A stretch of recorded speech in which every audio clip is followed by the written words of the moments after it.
इंदाणी sir, तुम्ही सुरू करू शकता. नमस्कार सर्वांना. अ, आपण नमस्कार.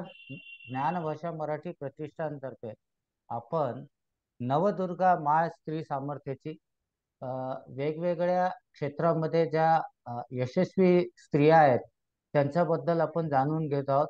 ही आजची 8वी माळ आणि मला खूपच आनंद होतोय की आजच्या या आठव्या माळीत आपण डॉक्टर सौ प्रीती कामत तेलंग यांचे शी चर्चा करणार आहोत. तर डॉक्टर सौ प्रीती कामत तेलंग यांच्याबद्दल संक्षिप्त मी थोडी माहिती देतो आपल्या सर्व प्रेक्षकांसाठी. डॉक्टर सौ प्रीती कामत तेलंग या स्वस्तिश्री या सर्जनशील जीवन शिक्षण संस्थेच्या संस्थापक आहेत. प्रीतीताई एक अनुभवी शिक्षिका असून त्या शिक्षण क्षेत्रातील संशोधक तसेच सर्जनशील शिक्षण आणि 21व्या शतकाची कौशल्य या विषयात तज्ज्ञ आहेत. अमेरिकेतील रिचमंड शहरात स्थित व्हर्जिनिया कॉमनवेल्थ युनिव्हर्सिटी व्हीसीयू च्या स्कूल ऑफ एज्युकेशन मध्ये वांशिक, सांस्कृतिक आणि भाषिक वैविध्य असलेल्या किशोरवयीन विद्यार्थ्यांचा सर्जनशील व्यक्तिमत्वाचा विकास या विषयावर संशोधन व प्रबंध सादर करून शैक्षणिक मानसशास्त्र या विषयाची डॉक्टरेट पदवी प्राप्त केली आहे. आणि तसंच गेल्या 7 वर्षापासून त्या अमेरिकेत राहत आहेत. गेल्या 6 वर्षापासून त्या संशोधन करत आहेत. त्यांनी अमेरिकन शिक्षण प्रणालीतील विविध शाळांना आणि शिक्षकांना सक्षमीकरण कार्यक्रमाद्वारे मार्गदर्शन केले आहे. रोबो कॉपर हे ॲप विकसित करून विद्यार्थ्यांना त्यांच्या उपयोगाचे प्रशिक्षण देऊन त्या माध्यमातून त्यांच्या सर्जनशील लेखन कौशल्यात झालेल्या बदलांचा अभ्यास करणाऱ्या संशोधन पथकात देखील त्या सहभागी आहेत. अमेरिकेतील शिशु वर्ग ते उच्च माध्यमिक शालेय शिक्षण तसेच विद्यापीठाच्या विविध विभागातील प्राध्यापकांसाठी सांस्कृतिकदृष्ट्या समर्पक, सर्वसमावेश आणि सर्जनशील अध्यापन पद्धतीवर केंद्रित विशेष व्यावसायिक विकास कार्यक्रमांची रचना करून ते यशस्वीरित्या राबवत आहेत. या व्यतिरिक्त त्या व्हर्जिनिया राज्यातील प्रादेशिक मॅग्नेट स्कूल च्या कामगिरीचे मूल्यमापन करणाऱ्या संशोधक पथकाचा देखील भाग आहेत. व्हीसीयू प्रकाशित करीत असलेल्या शैक्षणिक संशोधनाला वाहिलेल्या एका आंतरराष्ट्रीय जर्नलसाठी प्रकाशन व्यवस्थापन म्हणून काम केले आहे. मातृभाषा आधारित बहुभाषिक शिक्षणाचे त्या पुरस्कर्ते आहेत. तसेच त्या राष्ट्रीय आणि आंतरराष्ट्रीय स्तरावर सर्वच व्यावसायिक, सामाजिक आणि सांस्कृतिक क्षेत्रात मराठी भाषेचा प्रचार करण्याच्या उद्देशाने स्थापन झालेल्या भारतातील ज्ञानभाषा मराठी प्रतिष्ठान या अशासकीय संस्थेचा संस्थापक सदस्य आणि सल्लागार आहेत. तर प्रीतीताई, तुम्ही आमच्या घरच्याच आहात ज्ञानभाषा मराठीसाठी.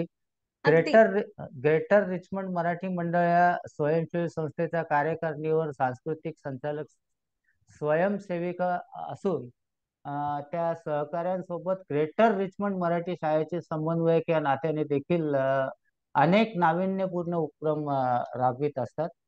ऑक्टोबर 2013 पासून बुकमाया ब्लॉग व बुकमाया या युट्यूब वाहिनीद्वारे लहान मुलांसाठी दृक श्राव्य माध्यमातून मराठी गोष्टी सादर करणारी ब्लॉगर देखील आहेत. तर अशा आपण एका सामर्थ्यवान स्त्रीची आज मुलाखत घेणार आहोत, त्यांच्याशी चर्चा करणार आहोत. मुलाखत म्हणण्यापेक्षा मला त्यांच्याशी चर्चा करतोय हे म्हणणंच जास्त आवडेल. तर आपण या चर्चेला सुरुवात करूया. प्रीतीताई, खूप खूप स्वागत तुमचं. धन्यवाद. नमस्कार सर्वांना. आणि जसं मी आधी म्हटलं, की हे माझं दुसरं माहेरच आहे जणू. तर तुम्ही म्हणालात, की चर्चा तर चालेल, पण अनौपचारिक गप्पा चालेल. आवडतील मला. म्हणजे आम्हालाही आवडेल तुमच्याशी अनौपचारिक गप्पा मारायला. तर सुरुवात आपण अशी करूया की आपले बालपण आणि शिक्षणाचा प्रवास कसा झाला हे जाणून घ्यायला आवडेल आम्हाला. नक्कीच, मला सुद्धा सांगायला आवडेल. कारण माझं बालपण आणि शिक्षणाचा प्रवास जो तुम्ही सांगितलं, बालपण जरी सरलं, तरी शिक्षणाचा प्रवास सुरूच आहे आणि मी स्वतःला भाग्यवान समजते, की शिक्षणाची गोडी मला माझ्या आई-बाबांमुळे लागली, माझ्या कुटुंबामुळे लागली आणि अ, त्यातून इतकी आवड अ, निर्माण झाली, की शिकण्याची, की जे आपल्याला दिसेल ते ग्रहण करत राहायचं. जे आवडेल ते एक्सप्लोर करायचं. ही आवड मुख्यतः अ, माझ्या आई-वडिलांमुळे लागली किंवा माझ्या आजी, माझ्या कुटुंबामुळे लागली असं मला वाटतं. कारण आमच्या घरी माझ्या अगदी बालपणापासून जेव्हापासून मला आठवतं तेव्हापासून अशी आवड होती, की घरी कुठल्याही सणावाराला पुस्तकं आणली जायची.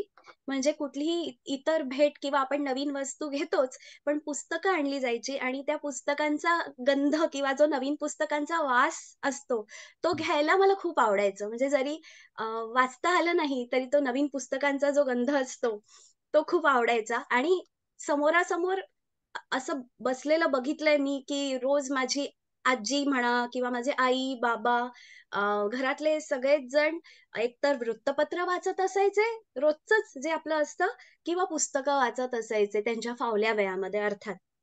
आणि त्यावेळी टीव्ही वाहिन्यांचा इतका सुळसुळाट नव्हता, पण रेडिओ घरी होता.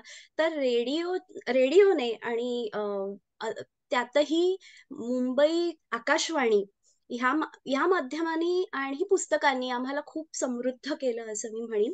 आणि ती आवड अर्थात माझ्या आई-वडिलांनी, माझ्या आजीनी किंवा माझ्या घरच्यांनी लावली, की चांगलं काय ऐकावं, चांगलं काय वाचावं आणि त्यातून मला वाटतं ही जडण-घडण झाली, की आजही मला असं वाटतं, की माझा शिक्षणाचा प्रवास सुरूच आहे आणि मी स्वतःला विद्यार्थिनीच समजते, आयुष्यभर विद्यार्थिनी समजीन. वाह! वाह! खूप ह्याची छान. बीजं त्या संस्कारामध्ये रुजली गेली, असं मला वाटतं. कारण बऱ्याच संत कथा मला लहानपणी ऐकायला मिळाल्या. म्हणजे ज्यावेळी वाचताही येत नव्हतं, त्यावेळी माझ्या आई-बाबांकडून, आजीकडून संतांच्या गोष्टी आणि मग तुकोबारायांच्या गोष्टी म्हणा किंवा ज्ञानोबांच्या गोष्टी, ज्ञानोबा आणि भावंडांच्या गोष्टी किंवा एकनाथांच्या गोष्टी आहेत. तर त्यांनी कसं-कसं काम केलं आणि त्यांना सुद्धा कुठल्या दिव्यातनं जावं लागलं आणि तरीसुद्धा ते आपल्या स्वतःशी प्रामाणिक राहिले. तर अशा तऱ्हेचे संस्कार त्या संतांच्या कथा ऐकताना आपोआपच बालमनावर आमच्या होत गेल्या, माझ्या किंवा माझ्या भावाच्याही आणि मला वाटतं, की त्यातून ती जडण-घडण झाली असावी किंवा एखादा प्रसंग मला इथे सांगायला आवडेल, की जसं आपण म्हणतो ना, की आता मला बऱ्याच गोष्टी यायला लागलेल्या आहेत. असा जेव्हा फील येतो, की साधारण 10व्या-12व्या वर्षी असं म्हणतात ना, की मुलांना शिंग फुटतात आणि आता मला बऱ्याच गोष्टी यायला लागलेल्या आहेत. आता मला कोणी काही सांगायची गरज नाही. हं. असं जेव्हा वाटायला लागतं, तर त्यावेळी माझ्या आई-बाबांनी असं सांगितलेलं, की अ, अ, "बघ, बघ तुला यायला लागलेल्या आहेत गोष्टी, प्रश्नच नाहीत. पण प्रसंगानुरूप म्हणजे अशा ज्या गोष्टी घडायच्या त्यानुरूप ते शिकवत जायचे, की अ, बघ चोराकडून सुद्धा जिद्द घ्यावी, म्हणजे ती गुणग्राहकता असावी आणि मग जसं दत्त महाराजांना 24 गुरु आहेत असं त्यांनी गुरुचरित्रामध्ये सांगितलेलं आणि आमच्या घरी दत्तभक्ती ही आधीपासून पिढ्यानपिढ्यापासून रुजलेली असल्यामुळे ती शिकवण असायची आई-बाबांची, की बघ दत्त महाराजांसारख्यांनी 24 गुरु केलेले आहेत आणि वेगवेगळ्या अगदी प्राणी, कीटकांपासून सुद्धा ते शिकलेले आहेत. मग आपली काय गत? त्यामुळे आपल्याला सुद्धा शिकता आलं पाहिजे. कोणत्याही माणसाकडून, प्राण्याकडून म्हणा, आपल्याला सुद्धा जो चांगला गुण आहे, जी चांगली गोष्ट आहे, ती आपल्याला शिकता आली पाहिजे. मग त्याच्यासाठी तुला स्वतःकडे कमीपणा घ्यावा लागणार. आणि मग सगळं जर मला येतं, असं जर तुला वाटत असेल, तर तसं करून काही तुला शिकता येणार नाही. सो पहिल्यांदी तुझी पाटी कोरी असली पाहिजे त्यासाठी. तर ही बरोबर. ही शिकवण आधीपासून त्यांची होती आणि ती मला अगदी अमेरिकेत येऊन पुन्हा एकदा जेव्हा मी इथे शिक्षण सुरू केलं, तेव्हा सुद्धा ती उपयोगी पडली. तर असा खूप हा प्रवास आहे. आणि खूप खूप खूप अगदीच खूप छान. त्यामध्ये माझ्या भावाचा सुद्धा सहभाग आधीपासून होता. कारण माझा भाऊ हा माझ्यापेक्षा लहान असला तरी सुद्धा तो मी असं म्हणते, की तो माझा सगळ्यात जवळचा मित्र. जसे माझे बाबा आहेत, माझ्या सगळ्यात जवळचे मित्र आहेत. माझी आई माझ्या सगळ्यात जवळची मैत्रीण आहे. तसाच माझा भाऊ हा देखील माझ्या सगळ्यात जवळचा मित्र आहे. तर आम्ही मैत्रीच्या नात्याने भाऊ-बहीण म्हणून तर आहेच, पण मैत्रीच्या नात्याने अधिक जोडले गेलो आणि त्याच्या काय फीलिंग्ज आहेत किंवा त्याचं काय म्हणणं आहे, ते जाणून घेऊन मग त्यानुसार आपण करायचं, अशा प्रकारची ही शिकवण आई-बाबांनी दिली. दुसरं असं म्हणजे अजून एक इथे नमूद करावसं वाटतं मला, की आमच्या घरामध्ये अशा प्रकारची शिकवण होती, की घरात समजा आता दिवाळी आहे आणि दिवाळीला आपल्याला काय नवीन टीव्ही घ्यायचा असतो किंवा नवीन फ्रिज घ्यायचा असतो, कुठलीही नवीन वस्तू घ्यायची आहे किंवा आपल्याला कुठल्यातरी ठिकाणी फिरायला जायचंय, सुट्टी घालवायला जायचंय. तर असे जे काही निर्णय असतात, त्या निर्णय प्रक्रियेमध्ये ना, अगदी लहान मुलांपासून मोठ्या माणसांपर्यंत म्हणजे माझ्या आजीपर्यंत सगळ्यांना सामावून घेतलं जायचं. म्हणजे मग असं अगदी आता आम्ही ठरवलंय आणि आता चला हे करायचं, असं आई-बाबांनी कधीच सांगितलं नाही. तर मग आता समजा टीव्ही घ्यायचाय, तर त्या टीव्हीचे वेगवेगळ्या कंपनीचे ब्रँड्सचे सगळे ब्रोशर्स आणायचे. मग ते आम्हाला पण वाचायला द्यायचे. मग ते कंपेअर करायचं आणि मग त्यातून आपलं बजेट काय आहे? मग आम्हाला काय आवडलं? मला कुठलं आवडलं? माझ्या भावाला कुठलं आवडलं? माझ्या आजीला कुठलं आवडलं? माझ्या आई-बाबांना कुठलं आवडलं? ह्याच्यावर चर्चा व्हायची घरामध्ये आणि मग त्याच्यानुसार ठरायचं, की ओके आता एक कन्सेन्ससवर यायचो आम्ही, की बरं आता हे मॉडेल आपलं ठरलेलं आहे. पण ती जी निर्णय प्रक्रिया असायची, की माझ्यापेक्षा इतरांचे विचार वेगळे असू शकतात. गरज नाहीये, की प्रत्येक वेळी मी ॲग्री करीन दुसऱ्याशी, पण तरीसुद्धा ते मला जस्टिफाय करता आलं पाहिजे. मला सांगता आलं पाहिजे, की अच्छा मला मला ना हा ब्रँड आवडलाय टीव्हीचा, मला ना व्हिडिओकॉनचा आवडलाय. तुम्हाला जर दुसरा आवडत असेल, तर हरकत नाही. पण मग मला सांगता आलं पाहिजे, की मला व्हिडिओकॉन का आवडलाय किंवा मला Sonyचाच का आवडलाय. हे मला सांगता आलं पाहिजे किंवा मला BPLच का आवडलाय, हे मला सांगता आलं पाहिजे. आणि मग त्याच्यानंतर जेव्हा कन्सेन्ससवर येतात, तेव्हा अ, अ, त्याचे जे काही फायदे-तोटे आहेत, ते सगळे जाणून घेऊन, आपलं बजेट काय आहे, ते जाणून घेऊन, मग त्याच्यात बसणारं हे मॉडेल आहे, ते आम्ही निवडलं. म्हणजे हा मी एक साधारण उदाहरणादाखल एक प्रसंग सांगितला. पण अशा तऱ्हेची निर्णय प्रक्रिया आमच्या घरामध्ये होती. माझ्या माहेरी होती आधीपासून. त्यामुळे आम्ही त्या निर्णय प्रक्रियेमध्ये सामील होत गेलो आणि कळत गेलं, की बरं, बरं कशाप्रकारे निर्णय घेतात. सो जो डिसिजन मेकिंगचा जो गोंधळ असतो ना आधीपासून मुलांच्या मनामध्ये, तो तिथूनच अ, बाजूला होत गेला किंवा नाहीसा होत गेला आणि आम्हाला थोडा-थोडा धीटपणा आला. समज आली, की निर्णय कसे घ्यावेत. आणि सगळ्यांना सामावून घेऊन निर्णय कसे घ्यावेत, हे सुद्धा कळत गेलं. ते ह्या मला वाटतं आमच्या कुटुंबाचा आणि जॉइंट फॅमिलीच्या निर्णय प्रक्रियेचा त्याच्यामध्ये मोठा सहभाग आहे. वा वा, खूप खूप खूप छान. प्रीतीताई, अ, आता आपण थोडं पुढे जाऊन हे करू. शिक्षक ते शैक्षणिक मानसशास्त्राचा अभ्यासक हा प्रवास, सर्जनशील शिक्षण आणि 21व्या शतकाची कौशल्ये का महत्वाची आहेत आणि कशी? तुमचं मत जाणून घ्यायला आवडेल. अल्बत्त शिक्षणामध्ये आत्ताच्या घडीला सर्जनशीलता आणि 21व्या शतकाची कौशल्य ही फार, फार महत्त्वाची आहेत.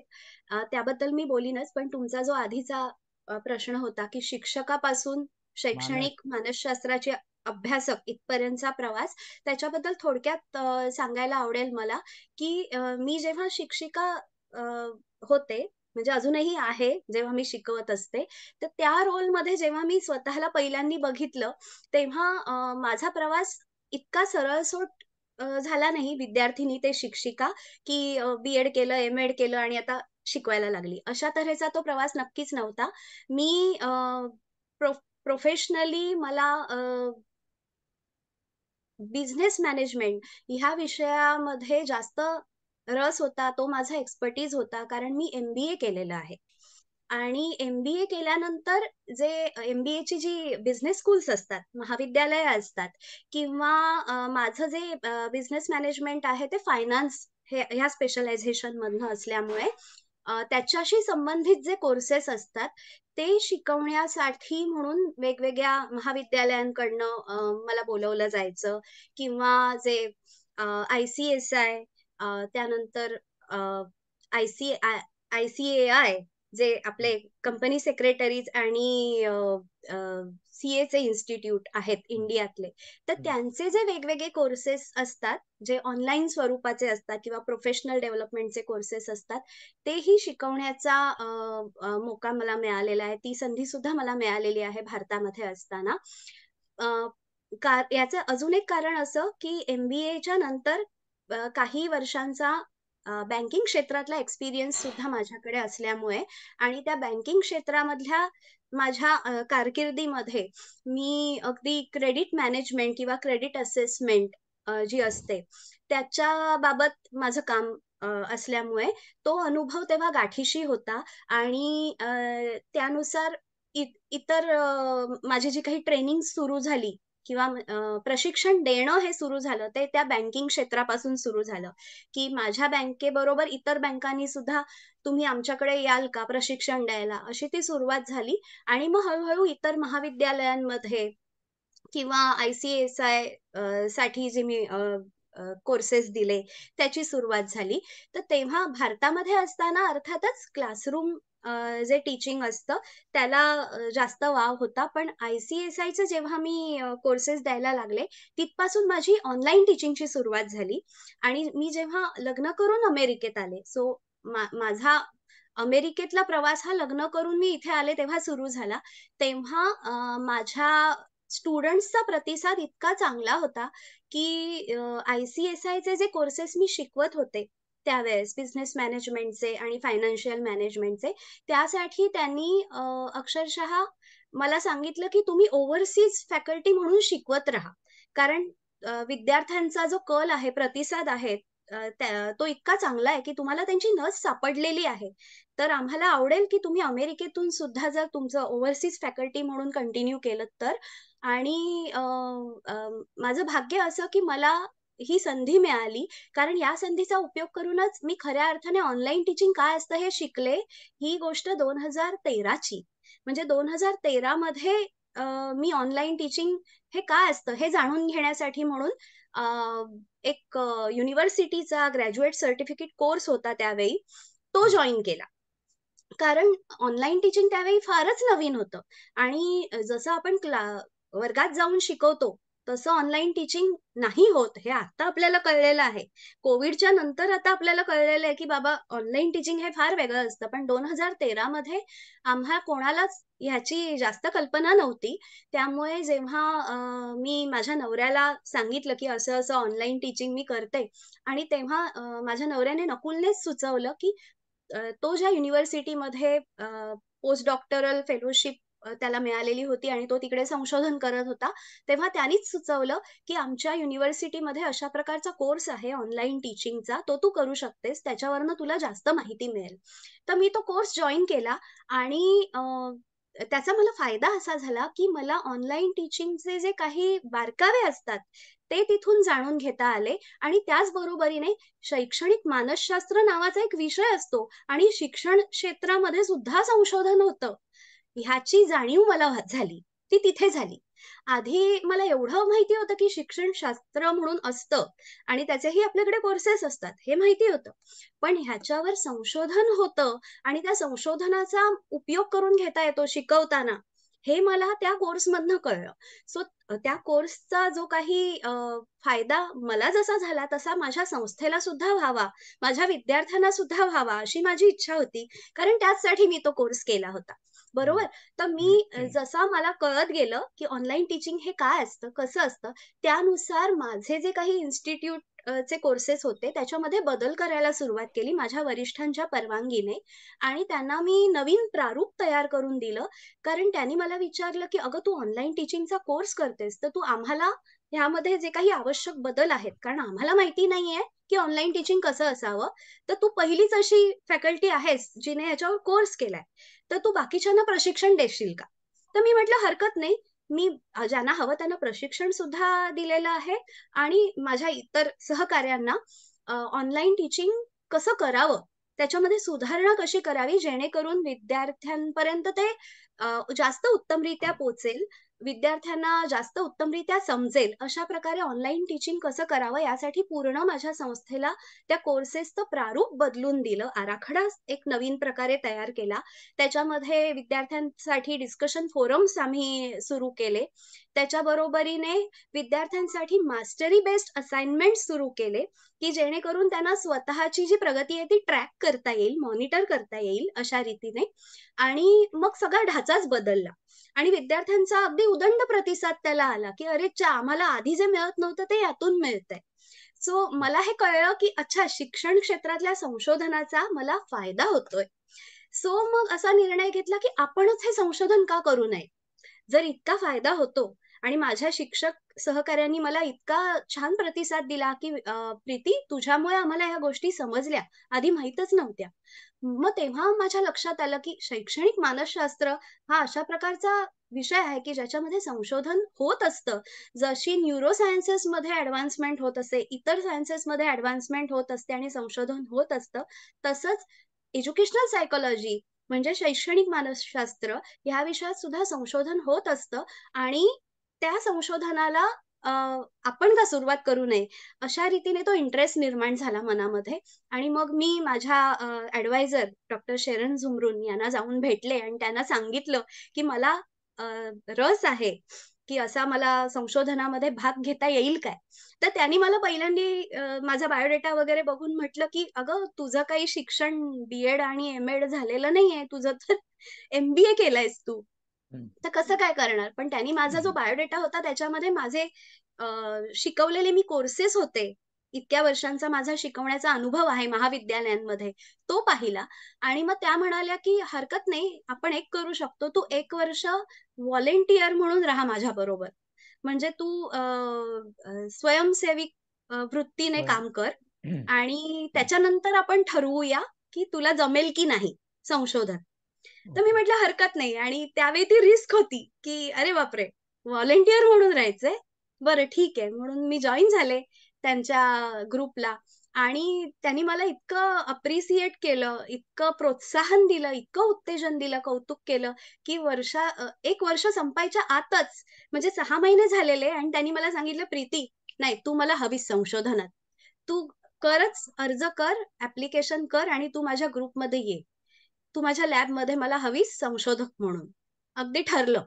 आणि म्हणून त्यांनी स्वतःच अगदी रेकमेंड केलं आणि मग मी अर्ज केला आमच्या युनिव्हर्सिटीमध्ये आणि अर्थातच जी काही फॉर्मॅलिटीज असतात, त्या पूर्ण केल्या. म्हणजे फॉर्मॅलिटीमध्ये जी-आर-ई, टॉफेल या सगळ्या परीक्षा देणं, त्यांचा अभ्यास करून हे आलंच आणि ते करून मग मी त्यांच्या लॅबमध्ये जॉइन झाले. मोटिव्हेशन इन कॉन्टेक्स्ट नावाची जी लॅब आहे आमच्या व्ही-सी-यूमध्ये, ती शैक्षणिक मानसशास्त्रावरच आणि त्यातही विद्यार्थ्यांच्या प्रेरणांवर काम करणारी लॅब आहे.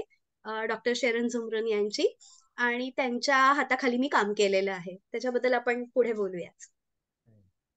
अ, तसंच प्रीतीताई आम्हाला जाणून घ्यायला खूप आवडेल, की आपण वांशिक, सांस्कृतिक आणि भाषिक वैविध्य असलेल्या किशोरवयीन विद्यार्थ्यांचा व्यक्तिमत्व, सर्जनशील व्यक्तिमत्व विकास या विषयावर संशोधनी प्रबंध सादर करून मानसशास्त्र या विषयात डॉक्टरेट पदवी प्राप्त केली आहे. तर हा प्रवास कसा झाला आणि याबद्दल अ, काय सांगाल? हां, तर या प्रवासाची सुरुवात मी आत्ता तुम्हाला सांगितली कशी झाली, हं, की कशी मी ती लॅब जॉइन केली आणि माझा संशोधक म्हणून प्रवास सुरू झाला. तर तिथपासूनच पी-एच-डीचा प्रवास सुरू झाला जेव्हा मी ती लॅब जॉइन केली. अ, आणि संशोधक म्हणून जॉइन केली. तेव्हा पी-एच-डी करण्यासाठी म्हणूनच मी ती लॅब जॉइन केली आणि तसा माझा तो प्रवास सुरू झाला. अर्थात इकडे पी-एच-डी करतानाचा अनुभव हा भारतातल्या माझ्या मैत्रिणींपेक्षा कितीतरी वेगळा होता. मला बऱ्याच जणींनी विचारलं, की अ, कशा कशा प्रकारचं असतं इथे वातावरण? तर इकडचं वातावरण हे फार एक्सपिरियन्शियल ज्याला म्हणतात, की अनुभवाधारित संशोधन असं घडत असतं आणि थोडक्यात सांगायचं तर कोर्स वर्क्स तर असतातच. म्हणजे जे काही आपले शिक्षणशास्त्राचे जे विषय आहेत, हं, की शिक्षण कसं होतं, अध्ययन कसं होतं किंवा अध्यापन कसं होतं, तिथपासून ते अध्ययनाचं जे तत्वज्ञान आहे आधीपासूनचं. मग त्याच्यामध्ये ज्ञानरचनावाद आला किंवा प्रॅग्मॅटिझम आला. अशा वेगवेगळ्या अ, अ, अ, ज्या तात्विक भूमिका आहेत, शिक्षक म्हणून, अध्यापक म्हणून आणि अध्ययन करताना विद्यार्थी म्हणून ज्या वेगवेगळ्या तात्विक भूमिका आहेत, त्या त्या तर आपल्याला अभ्यासाव्या लागतातच. त्याच्याशिवाय आपले जे काही अ, विशेष असे विषय असतात, जे इलेक्टिव्हज म्हणू शकतो आपण, जे अनुभवाधारित असतात, की तुम्हाला म्हणजे मला एखाद्या शाळेमध्ये जाऊन त्या शाळेचं मूल्यमापन करायला लागणं, की इथे हं. कशा प्रकारचं कामकाज चालतं आणि मग ते कामकाज चालताना केवळ निरीक्षण नव्हे, तर तुम्हाला त्याच्यासाठी सर्व्हे करावा लागतो. त्याच्या बरोबरीने इंटरव्ह्यूज घ्यावे लागतात आणि ज्याला आम्ही मिक्स मेथड्स चा रिसर्च म्हणतो, की ज्याच्यामध्ये क्वांटिटेटिव्हही आहे आणि क्वालिटेटिव्हही आहे. अशा दोन्ही प्रकारच्या संशोधनांनी पुढे जाऊन मिक्स मेथड्स रिसर्चनी म्हणजे सर्वसमावेशक पद्धतीने आम्हाला ते मूल्यमापन करायचं असतं, की बरं ह्या शाळेचं कामकाज कसं चालतं. तर कामकाज म्हणजे शाळा ज्यासाठी आहे, जे काही त्यांची ऑब्जेक्टिव्हज आहेत, जी काही ज्या हेतूने, ज्या उद्दिष्टाने ती शाळा उभारली आहे, तर ती उद्दिष्टपूर्ती होतीये का? ह्याचं ते मूल्यमापन असतं. तर ते करायचं असतं. त्याच्याशिवाय जसं शाळा आहे, तसं महाविद्यालयाच्या सुद्धा एखाद्या डिपार्टमेंटशी आम्ही ज्या डिपार्टमेंटकडे जातो, ज्याच्यामध्ये आम्हाला पुढे काम करायचं आहे, ज्या विषयामध्ये, त्या डिपार्टमेंटकडे जाऊन आम्ही त्या डिपार्टमेंटचंही मूल्यमापन करतो, की त्यांची जी उद्दिष्टपूर्ती आहे, ती होतीये का? मग त्याच्यामध्ये इंटरव्ह्यू घेताना सुद्धा शिक्षक, विद्यार्थी, त्यांचे जे इतर स्टाफ असतात ते आणि पालक म्हणजे त्या विद्यार्थ्यांचे जे पालक आहेत, त्या सगळ्यांचे इंटरव्ह्यूज घेतले जातात आणि त्यातनं हा आढावा घेतला जातो, की प्रत्येकाला काय वाटतंय. आणि त्याच्याशिवाय जसं मी म्हटलं, की सर्व्हे सुद्धा केला जातो आणि या सगळ्याचं एक विश्लेषण करून आपल्याला एक गोषवारा घ्यायचा असतो, की कशाप्रकारे उद्दिष्टपूर्ती होतीये की नाही होते आणि यात जर काही बदल करायचे असतील, तर कशा प्रकारचे करायचे असतील. तर अशा रीतीने जेव्हा माझा इंटरेस्ट सर्जनशील मध्ये आहे. मला सर्जनशील शिक्षण आणि 21व्या शतकातली कौशल्य आणि त्यातही किशोरवयीन मुलांसाठीची कौशल्य ह्याच्यामध्ये रस आहे. असं असताना सुद्धा मला माझ्या ह्या पी-एच-डीच्या प्रवासामध्ये माझ्या प्रोफेसर्स बरोबर इतर 4-5 प्रोजेक्ट्सवर सुद्धा काम करणं आवश्यक आहे. हे इथे घडलं त्यामुळे. कारण मला फक्त माझाच एक फोकस ठेवून राहता येत नाही. याचं कारण असं, की ह्या पी-एच-डीच्या प्रवासामध्ये तुम्हाला वेगवेगळे 4-5 प्रोजेक्ट करावे लागतात. वेगवेगळ्या इंटर्नशिपमधून जाताना आणि त्याचा फायदा असा झाला, की माझ्या स्वतःच्या संशोधनाबरोबरच इतर विषयांमध्ये संशोधन कसं चालतं. इतर हे माहीत झालं. ते माहीत झालं. ते माहीत झालं आणि बऱ्याच चांगल्या-चांगल्या ओळखी झाल्या. चांगले शिक्षक भेटले, चांगले विद्यार्थी भेटले आणि मग त्याच्यातून माझ्यासुद्धा संशोधनाला एक प्रोत्साहन मिळालं, की मला एक दिशा मिळाली, की मी जे वांशिक आणि सामाजिक किंवा भाषिक अ, वैविध्य असलेले विद्यार्थी असा जो विषय निवडला, त्याची दिशा मला तिथे मिळाली, की मला हे कळलं, की जेवढं वैविध्य आपल्या भारत देशामध्ये आहे ना, तसंच वैविध्य इथे सुद्धा आहे, अमेरिकेत सुद्धा आहे. अर्थात वैविध्याची जी आपण म्हणतो, की पोत निराळा असेल, टेक्स्चर निराळं असेल, इथे आपल्याला वंशभेदही दिसतो.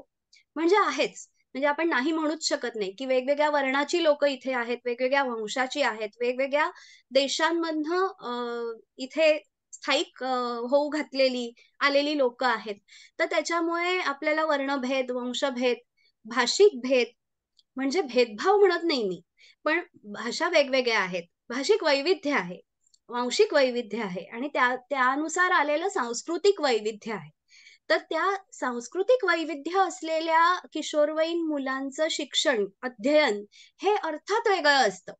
कारण त्या संस्कृतीचा पगडा, संस्कृतीचा प्रभाव हा आपल्यावर नेहमीच राहतो. हो. कारण हे रिसर्च सांगतो, की आपण जे काही घडतो, आपल्या जडणघडणीमध्ये आपल्या घराइतकाच आपल्या संस्कृतीचा सुद्धा सहभाग असतो. म्हणजे जशी आपली मराठी संस्कृती आहे, तर मराठी संस्कृतीचा सहभाग हा आपल्या जडणघडणीत असणारच आणि तो असलाच पाहिजे. कारण हो. त्या जडणघडणीतूनच आपल्याला आपले जे काही पूर्वासूरींनी करून ठेवलेले काम आहे किंवा साहित्य आहे, ते आपल्यापर्यंत पोहोचतं. जसं मी म्हटलं, की वाचनातून मला गोडी लागली, तशीच वाचनातून इतरही विद्यार्थ्यांना गोडी लागते. पण ते साहित्य त्यांच्यापर्यंत पोहोचलं पाहिजे. तर ते जे सांस्कृतिक एक महत्त्व आहे साहित्याचं, ते तिथे कळलं. की साहित्य विद्यार्थ्यांना किती समृद्ध करतं. त्या साहित्याबरोबर सर्जनशीलता आणि सर्जनशीलतेबरोबर जी निगडीत असलेली इतर कौशल्य आहेत, ती तुम्हाला त्या वाचनातून मिळत असतात किंवा अनुभवातून मिळत असतात. तर ह्या सगळ्याचा एक जो आपण म्हणतो ना, की सारांश असा जो आहे, की सांस्कृतिक वैविध्य असलं ज्या जगामध्ये किंवा ज्या प्रांतामध्ये, तर ते सांस्कृतिक वैविध्य तसंच राखून, त्याला अजिबात धक्का न लावता, त्या वेगवेगळ्या संस्कृतींना जो आवश्यक तो सन्मान देऊन, मगच त्या विद्यार्थ्यांना त्यांच्या स्वतःच्या संस्कृतीतून आधी शिकून, मग इतर संस्कृतीशी देवाण-घेवाण किंवा आदान-प्रदान करता आलं पाहिजे आणि मग त्याच्यातून त्यांची सर्जनशीलता किंवा इतर जी कौशल्य आहेत, ती वाढीस कशी लागतील. अशा प्रकारचा तो माझा संशोधनाचा एकूण आशय आहे. आणि त्याच्यामध्ये मला सांगायला आवडेल, की माझ्या ह्या संशोधनाला खूप प्रोत्साहन माझ्या युनिव्हर्सिटीकडनं मिळालंच. पण माझे जे एक्सटर्नल जज असतात, तर ते एक्सटर्नल जज आम्ही डॉक्टर रोनाल्ड बगेटो म्हणून क्रिएटिव्हिटीच्या संशोधनामधले अतिशय मोठे तज्ञ आहेत, जे दुसऱ्या एका विद्यापीठात संशोधन करतात आणि अ, त्यांनी मला खूप प्रोत्साहन दिलं, की "प्रीती हा विषय तू इतका छान निवडलेला आहेस, की मला आवडेल तुझा एक्सटर्नल जज होण्यासाठी मला यायला आवडेल." आणि ते जॉइन झाले माझ्या कमिटीवर आणि त्यांनी अ, अ, खूप अगदी म्हणजे इतकं डाउन टू अर्थ आहेत ते प्रोफेसर. आजही त्यांना खूप मोठे-मोठे पुरस्कार मिळालेले आहेत. म्हणजे त्यांचं अगदी आपण म्हणतो ना, की त्यांचं जे संशोधनाचं काम आहे, ते आम्ही अभ्यासून आम्ही मोठे झालो असं म्हणायला हरकत नाही. पण त्या संशोधकाने अगदी साधेपणाने येऊन मला हे सांगावं, की "प्रीती तुझं हे जे काम आहे, ते आजपर्यंत तूच केलेलं आहेस. तूच पहिली आहेस ह्याला हात घालणारी." आणि अगदी त्यांनी शाब्बासकी दिली मला. तर त्यावेळी अगदी कृतकृत्य झाल्यासारखं वाटलं मला, की अरे वाह! म्हणजे ह्याचा प्रभाव कुठेतरी पडेल आणि त्याच्यातून पुढे जाताना आता मी मागे जाते. Circling back to your first question, की हं. तुम्ही जेव्हा विचारलं, की सर्जनशील शिक्षण आणि 21व्या शतकातली कौशल्य याचं महत्त्व काय? तर त्याचं महत्त्व मी इथे तुम्हाला सांगू शकीन, की आत्ताच्या घडीला तुम्ही जे बघताय, आपण जे अनुभवतोय, की आपल्याकडे कृत्रिम बुद्धिमत्तेला इतका मोठा अ, प्रदेश प्रदेश म्हणूया किंवा इतका मोठा वाव मिळालेला आहे. म्हणजे सगळीकडे तुम्हाला एआयची ॲप्स आता हिरिरीने पुढे येताना दिसत आहेत आणि आपण सगळे म्हणजे मग तो विद्यार्थी असो, शिक्षक असो, कॉर्पोरेटमधला अधिकारी असो किंवा अगदी साधी गृहिणी असो, आपण आता ह्या ना त्या प्रकारे ChatGPT किंवा इतरही एआयची जी ॲप्स आहेत, ती वापरायला लागलेलो आहोत.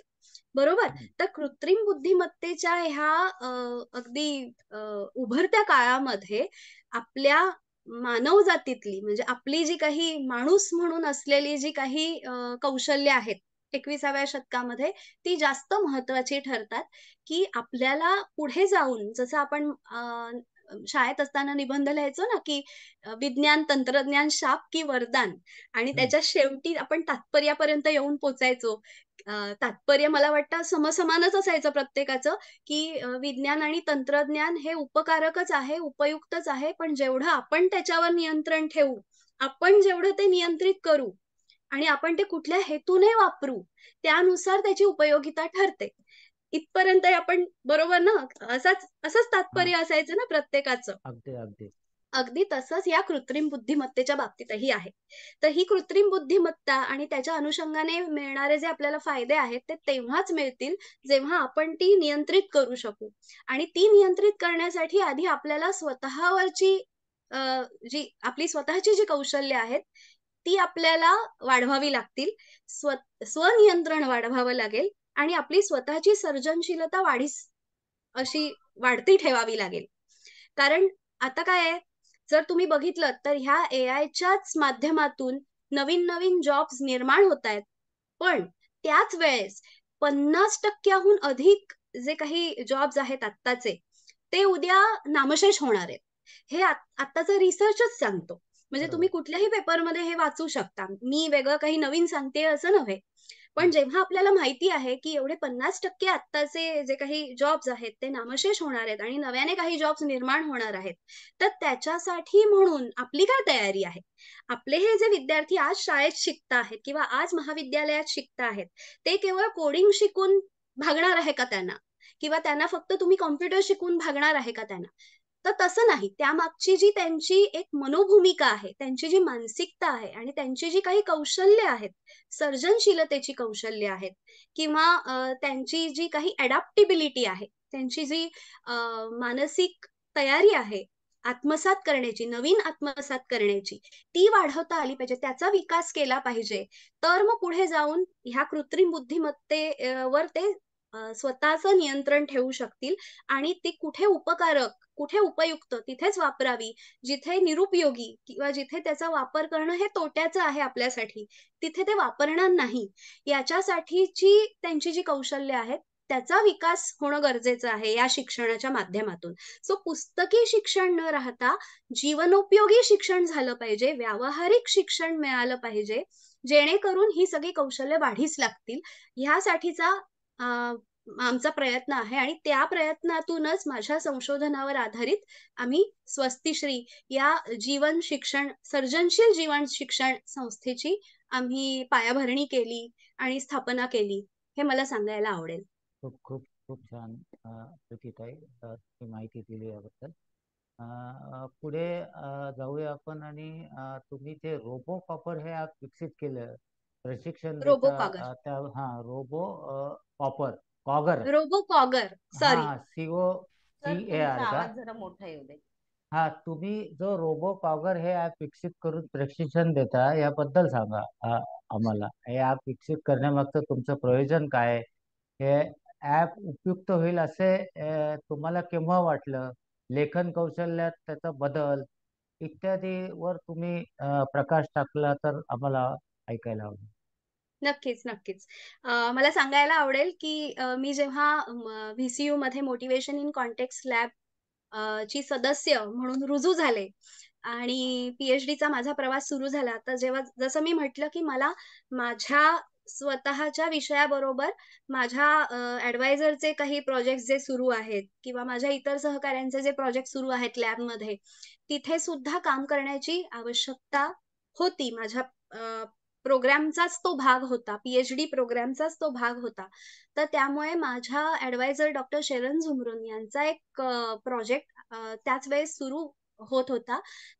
त्या मुख्यतः स्वनियंत्रण, विद्यार्थ्यांचं स्वनियंत्रण आणि स्वयं अध्ययन आणि त्याच्या मागच्या प्रेरणा ह्या विषयावर त्या काम करतात. आणि त्यातही त्यांचा जो काही एक्सपर्टीज आहे, तो लेखन ह्या विषयीचा त्यांचा एक्सपर्टीज आहे, की लेखन विषयक तुमचं स्वयं अध्ययन आणि स्वयंप्रेरणा कशी वाढवायची. तर त्याच वेळेस त्यांचा हा प्रोजेक्ट सुरू झाल्यामुळे आमच्या त्याच्यावर चर्चा होत गेल्या, की आता कशा रूपाने आपण सगळ्या वयोगटातल्या विद्यार्थ्यांना वापरता येईल, अशा प्रकारची शैक्षणिक सामग्री त्यांना द्यायची आहे. आणि आपल्याला त्यांच्या ज्या काही स्वयंप्रेरणा आहेत आणि स्वयं अध्ययन ते कसं करतात, ते विद्यार्थ्यांना स्वतःला जाणून घेता आलं पाहिजे. म्हणजे ज्याला असेसमेंट फॉर लर्निंग म्हणतात. इथे जे काही शिक्षक आहेत त्यांना लगेच मला वाटतं ते कळेल की शिकण्यासाठी उपकारक असलेली असेसमेंट म्हणजे परीक्षा, पण ती परीक्षा ही शिकण्याचाच भाग आहे. त्या परीक्षेतून तुम्हाला शिकता येतं. ही परीक्षा ही केवळ तुम्हाला गुण गुण दाखवते आणि बस आता मी वार्षिक परीक्षेत उत्तीर्ण झाले आणि पुढच्या इयत्तेत गेले. एवढं त्याचं काम नाही. तर तुम्हाला त्या परीक्षेतून स्वतःची तुम्ही परीक्षा घेऊ शकता आणि त्या परीक्षेतून तुम्हाला कळतं, की तुम्ही किती पाण्यात आहात. तुम्हाला किती येतंय, किती जमतंय आणि जे जमत नाहीये त्याच्यावर तुम्ही काम करता. जे जमतंय त्याच्यावर आणखीन अ, अ, ते तुमचं जे अध्ययन आहे ते तुम्हाला जे येतंय त्याच्यावर बिल्ड करत जाता. त्याच्यावर आणखीन विकसित करत जाता स्वतःची अध्ययनाची प्रक्रिया आणि अशा रीतीने तुम्ही स्वयं अध्ययन कसं करता, कशी तुम्हाला लेखनाची गोडी लागते, ह्या विषयी आम्ही एक सामग्री बनवण्याचा असा तो प्रोजेक्ट सुरू केला आणि आमच्या लक्षात आलं, की त्याच वेळेस ॲप्स ही नवीन नवीन प्रकारची अशी सामग्री आहे, की जी आम्हाला विद्यार्थ्यांना कुठेही वापरता येईल. मग ते कुठल्याही त्यांच्या घरी असो, शाळेत असो, कुठेही असो, ते वापरू शकतात. तर म्हणून आम्ही रोबोकॉगर ह्या ॲपची निर्मिती केली. ज्यायोगे विद्यार्थी त्या ॲपवर जाऊन जेव्हा ते लॉग इन करतात आणि ते समजा आता मला निबंध लिहायचा आहे एखादा, तर माझा निबंध पूर्ण करण्यासाठी माझे काही ध्येय असतील. निबंध तो अचूकच झाला पाहिजे. मला ऱ्हस्व दीर्घाच्या चुका नकोत किंवा मला त्या निबंधामध्ये माझे जे काही विचार आहेत, ते अगदी मोकळेपणाने आणि अगदी क्लिअरली मांडता आले पाहिजेत, व्यक्त करता आले पाहिजेत. आता समजा ही 2 माझी ध्येय आहेत, उद्दिष्ट आहेत. तो निबंध चांगला लिहिण्यासाठीची. तर ती माझी जी ध्येय आहेत, जी माझी उद्दिष्ट आहेत, ती तिकडे मी नोंद करून ठेवणार, की ही माझी उद्दिष्ट आहेत. आणि मग या उद्दिष्टांवर मी काम कसं करणार, त्याचा मी एक प्लॅन बनवणार, की बरं मी काय करणार, मग माझा जो निबंध आहे त्याचा मी पहिला एक ड्राफ्ट बनवीन. मग तो ड्राफ्ट मी वाचीन. माझ्या घरच्या मला समजा ताई, दादा असतील तर त्यांना दाखवीन, माझ्या मित्रमंडळींना दाखवीन किंवा माझ्या आईला दाखवीन, बाबांना दाखवीन किंवा इतर कोणा सहकाऱ्यांना, माझ्या शिक्षकांना दाखवीन. मग त्यांच्याकडनं सुधारणा काय आहेत त्या जाणून घेईन आणि मग मी दुसरा ड्राफ्ट तयार करीन माझ्या निबंधाचा. मग त्याच्यामध्ये सुधारणा झालेली असेल. तर अशा प्रकारचा एक प्लॅन आपण काय करणार, निबंध लिहिणं म्हणजे. तर तो एक प्लॅन आम्ही बनवायला शिकवतो विद्यार्थ्यांना आणि मग त्या प्लॅननुसार विद्यार्थी त्यांची उद्दिष्ट करतायत का? त्यांच्या उद्दिष्टांपर्यंत ते पोहोचतायत का? हे स्वतः तिकडे निरीक्षण करू शकतात. स्वयं अध्ययनाची ही प्रक्रिया त्यांना निरीक्षण करायला शिकवते. स्वतःवर कंट्रोल किंवा नियंत्रण मिळवायला शिकवते आणि त्याच्याबरोबरच त्यांना ही गोडी लागते, की अच्छा माझी प्रगती होतीये. म्हणजे एकदा पहिला ड्राफ्ट झाला, पहिला मी निबंध लिहिला, तो सुधारणा करून मी दुसरा ड्राफ्ट लिहिला. तर त्यावेळेपर्यंतची जी माझी प्रगती आहे, ते मला त्या ॲपमध्ये दिसते. आणि इतकंच नव्हे, त्या ॲपमध्ये आम्ही हे पण लिहिलंय, की तुम्हाला पहिला ड्राफ्ट जेव्हा तुम्ही लिहिला होता, तेव्हा कसं वाटलेलं? तर तेव्हा मी नर्व्हस असीन, तर मग मी तिकडे लिहीन, की मी नर्व्हस आहे किंवा आम्ही तशा प्रकारचं चेक मार्क ठेवलेलं आहे, की तुम्हाला कसं वाटतंय? तुम्हाला त्यावेळच्या तुमच्या भावना काय होत्या? इथपासून ते सुधारित आवृत्ती माझी जी फायनल झाली निबंधाची, त्या सुधारित आवृत्ती लिहिल्यावर मला कसं वाटलं?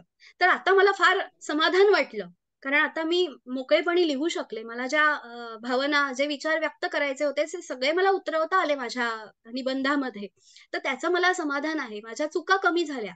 माझी माझी उद्दिष्टपूर्ती झाली, याचं मला समाधान आहे. हे तुम्हाला सुधारित आवृत्तीमध्ये त्या विद्यार्थ्यांनाच कळतं. आणि मग हा जो प्रवास आहे, ही जी स्वतःची प्रगती आहे, ती तिकडे लेखनातली दिसून आल्यामुळे विद्यार्थ्यांच्या प्रेरणा आपोआपच लेखनातल्या वाढतात आणि त्यांची प्रगती सुद्धा होताना दिसते त्यांना स्वतःला. तर स्वयंअध्ययनाची ही पूर्ण प्रक्रिया ही त्या ॲपमध्ये आम्ही दिलेली आहे आणि त्याचं आम्ही प्रशिक्षण सुद्धा विद्यार्थ्यांना देत असतो. वेगवेगळ्या स्तरावर, वेगवेगळ्या वयोगटातल्या. असं ते ॲप आहे. हो, खूप खूप छान. आणि पुढे मला सांगायला आवडेल, की हं. व्हर्जिनियातल्या अ, अ, पुष्कळ शाळांकडून, पुष्कळ महाविद्यालयांकडून आम्हाला उदंड प्रतिसाद मिळाला. हे ॲप उपयोगात आणण्यासाठी इतकंच नव्हे, तर हे ॲप उपयोगात आणून आमच्या विद्यार्थ्यांची प्रगती कशी होतीये, हे आम्ही तुम्हाला सांगू इच्छितो. असं आम्हाला बऱ्याच शाळांनी आणि महाविद्यालयांनी सांगितलं, की आमच्या संशोधनात पण सामील झाल्या. इथे एक हे बघायला मिळतं, की केवळ आपल्याला एक ॲप मिळालं आणि आपण ते वापरलं इथपर्यंत न थांबता शाळा किंवा महाविद्यालय ना स्वतःला त्या संशोधनामध्ये सामील करून घेतात, की हो. आम्हाला सुद्धा त्या संशोधनात सामील व्हायचंय. आम्ही हे आपण म्हणतो ना, की सहभागी होऊन आम्ही त्या संशोधनाला बळ देऊ, प्रोत्साहन देऊ, की आम्हाला उपयोग झालाच आहे. पण त्याच्यामध्ये अजून काही बदल करायचे असतील, अजून काही सुधारणा करायचे असतील, तर त्याच्यासाठी म्हणून आमचे विद्यार्थी सुद्धा तुम्हाला मदत करतील. तर अशा प्रकारचा उदंड प्रतिसाद आम्हाला व्हर्जिनियातल्या पुष्कळ शाळा आणि महाविद्यालयांकडनं मिळाला. ही एक गोष्ट मला इथे नमूद करायला आवडेल. अ, खूप छान बोलतायत प्रीतीताई तुम्ही आणि खूप माहिती मिळते तुमच्याकडनं आणि याचा खूपच उपयोग होणार आहे याच्यात काही वाद नाही. पुढे जाऊन आपल्याला तुमच्या स्वस्तिश्री सर्जनशील जीवन शिक्षण संस्थेच्या कामाबद्दल जाणून घ्यायला आवडेल. तसंच त्यात शिक्षणात मातृभाषेचं महत्त्व आणि त्या संबंधी तुमचे अमेरिकेतले अनुभव आणि त्याला जोडूनच मला असं विचारावं वाटेल की भूक मायातर्फे अमेरिकेत पहिले मुलांसाठी मराठी गोष्टींचे ऑडिओ बुक प्रकाशित केले, तर त्याची काय गोष्ट आहे ते आम्हाला आवडेल जाणून घ्यायला. आता आता ह्या तिन्ही तिन्ही प्रश्नाची थोडीशी फोड करून मी आधी हा हा, अ, चालेल.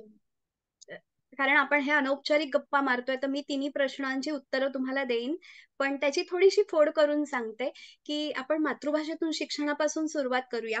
माझं हम्म. स्वतःचं शिक्षण, माझं आणि माझ्या भावाचंही आमची दोघांचंही शालेय शिक्षण हे आमच्या मातृभाषेतून म्हणजे मराठी माध्यमातून झालं आणि त्याचा आम्हाला अभिमान आहे दोघांनाही आणि त्याचा आम्हाला फायदाच झाला. असं अगदी आम्ही जिथे-जिथे आम्हाला सांगता येईल त्या व्यासपीठावर त्या स्तरावर सांगत असतो, की तो आमच्या आई-बाबांचा निर्णय आमच्यासाठी फारच फायदेशीर ठरला.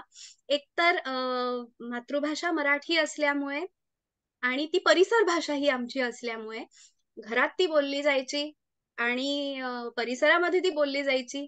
त्यामुळे एक जो धीटपणा लागतो, की आपल्याला स्वतःला व्यक्त करण्यासाठी असलेला धीटपणा, तो फार लवकर आम्हाला मिळाला असं म्हणता येईल, की वेगवेगळ्या स्तरावर जाऊन बोलणं किंवा वेगवेगळ्या स्तरावर जाऊन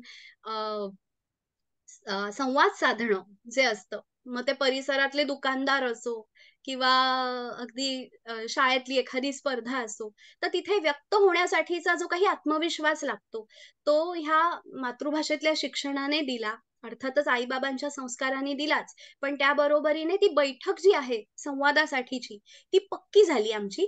ती या मातृभाषेतल्या शिक्षणामुळे पक्की झाली आणि त्याबरोबरच जेव्हा आता मी ला सुरुवात केली, तेव्हा असं लक्षात आलं माझ्या, की मातृभाषेवर आधारित शिक्षणाचं जे महत्त्व संशोधनात सांगितलंय, ते फार मोठं आहे.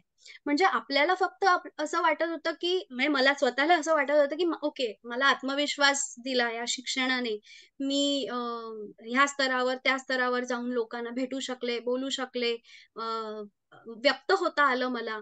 आणि हे तर आहेच, पण त्या बरोबरीने आजचं शिक्षणशास्त्रातलं संशोधन हे सांगतं, की तुमच्या ज्या काही मेंदूमधल्या ज्या काही सर्किट्स आहेत, मेंदूमधल्या ज्या काही लहरी. प्रणाली आहेत, त्यांचा विकास करण्यासाठी सुद्धा मातृभाषेतलं शिक्षण हे तुम्हाला बळ देतं. ते पाठबळ देतं किंवा तो जो एक पाठिंबा लागतो त्याच्यासाठी, ते मातृभाषेतलं शिक्षण देतं.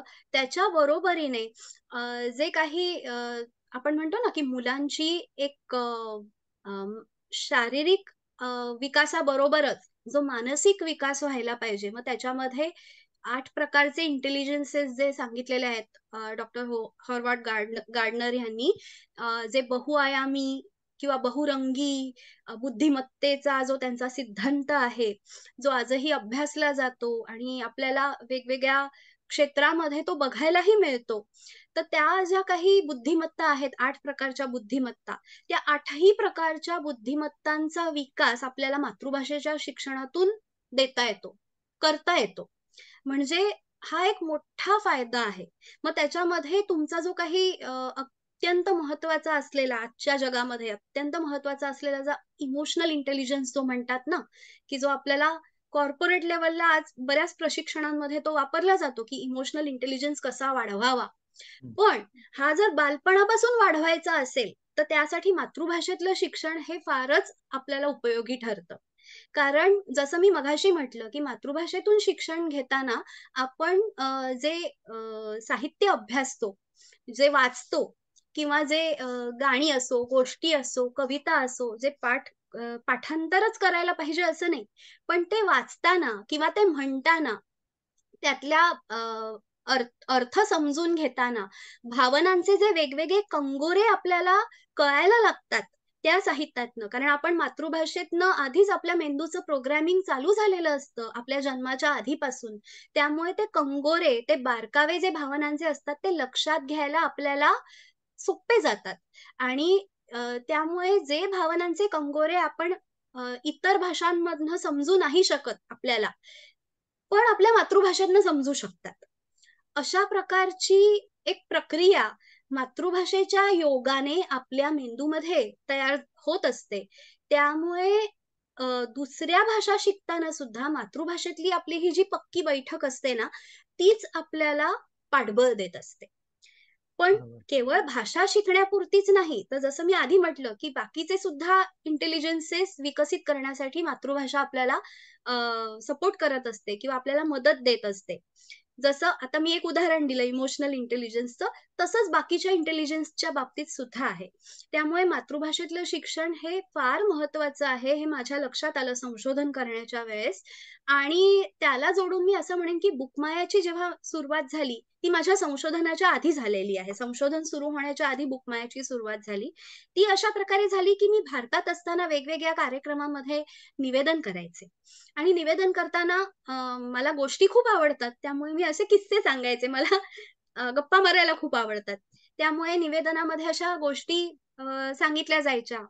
काही विनोदी, काही आशयघन गोष्टी किंवा अशा नर्मविनोदी किस्से असे सांगितले जायचे. जेव्हा मी इथे अमेरिकेत आले, तेव्हा बऱ्याच लोकांनी जे माझ्या ओळखीचे होते, ज्यांनी माझे कार्यक्रम आधी अटेंड केलेले होते, कार्यक्रमाला आलेले होते, ते लोकं सांगायला लागले, की "अरे, तुझ्या गोष्टी ना आम्हाला खूप आवडायच्या आणि आमच्या मुलांना पण खूप आवडायच्या.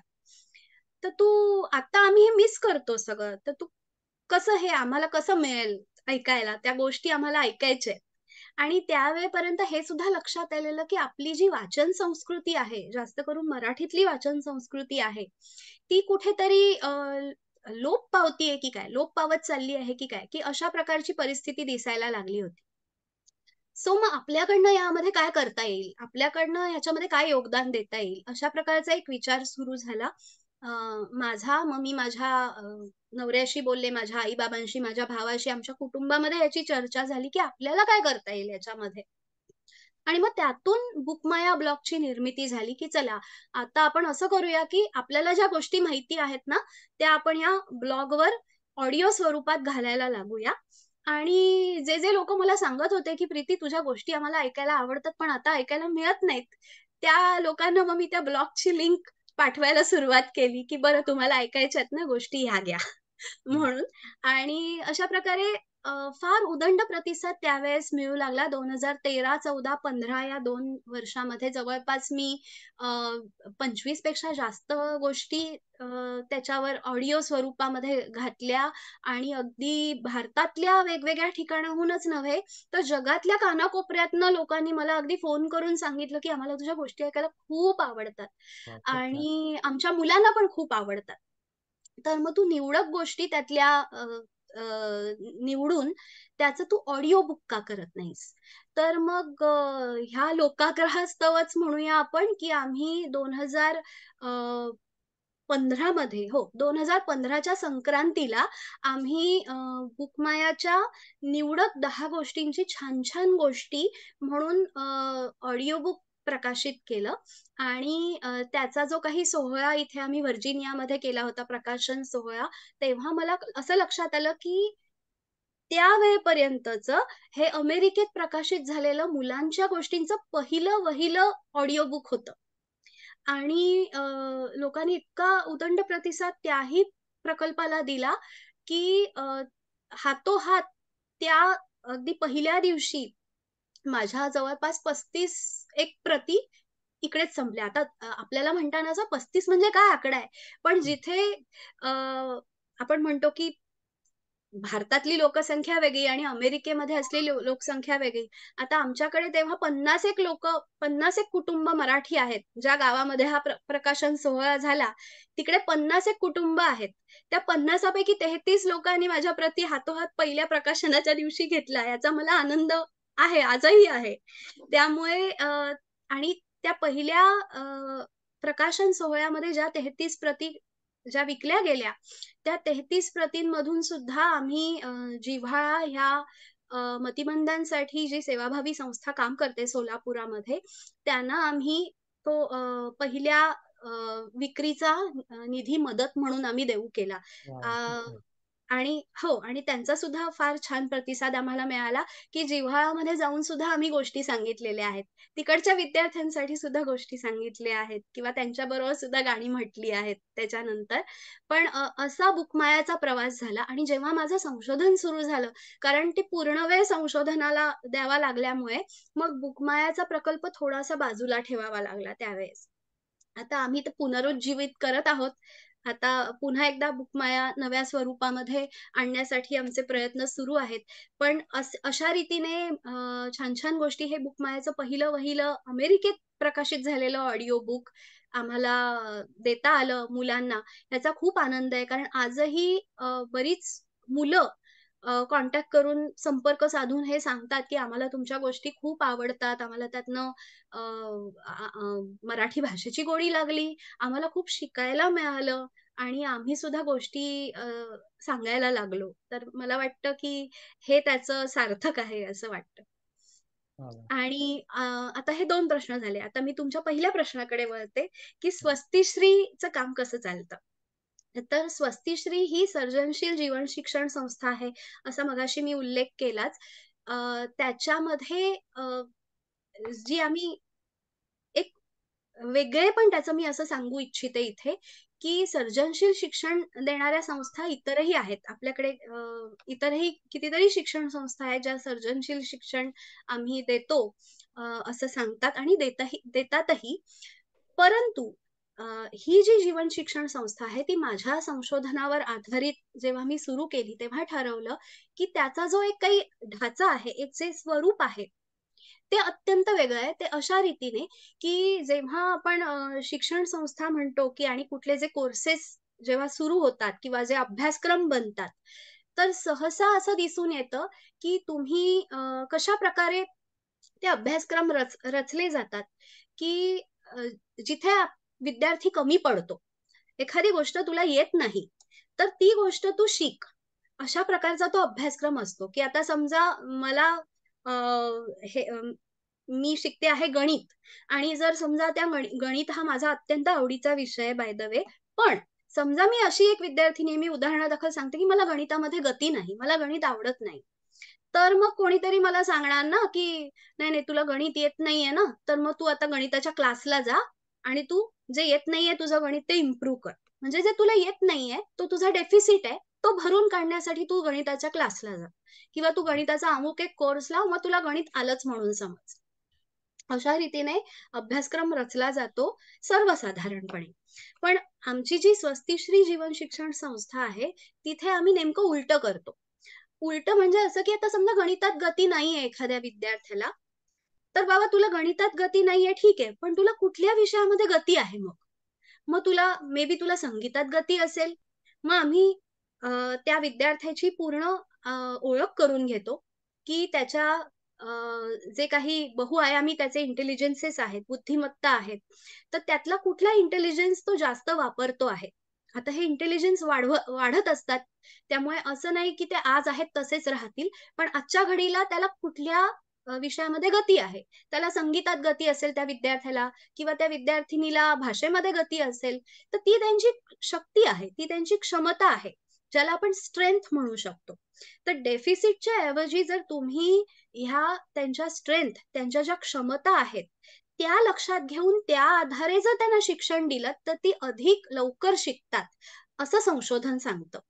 बरोबर. त्यामुळे आम्ही अभ्यासक्रम तयार करताना अशा रीतीने करतो, की विद्यार्थ्यांच्या क्षमतांवर आधारित, त्यांच्या स्ट्रेंथ्सवर आधारित त्यांना शिक्षण दिलं जावं. जेणेकरून डेफिसिट हा भरून निघेल, पण ॲट द सेम टाईम त्याच वेळेस त्यांना त्यांच्या क्षमता काय आहेत, त्या आजमावायला मिळतील. आणि त्या क्षमता कारण माणूस जो असतो, तो आपल्या क्षमतांवरच शिकत असतो. आपल्याला जे येत नाही, त्याच्यावर आपण शिकत नाही. आपल्याला जे येत असतं, त्याच्यावर आपण एकावर दुसरं बांधकाम करत जातो. जसं एका मजल्यावर दुसरा मजला आपण बांधतो. तर आधी जो आपला पाया एक घट्ट झालेला आहे, जो व्यवस्थित बांधलेला आहे, त्याच्यावर आपण दुसरा मजला बांधतो. तसंच हो. आहे हे.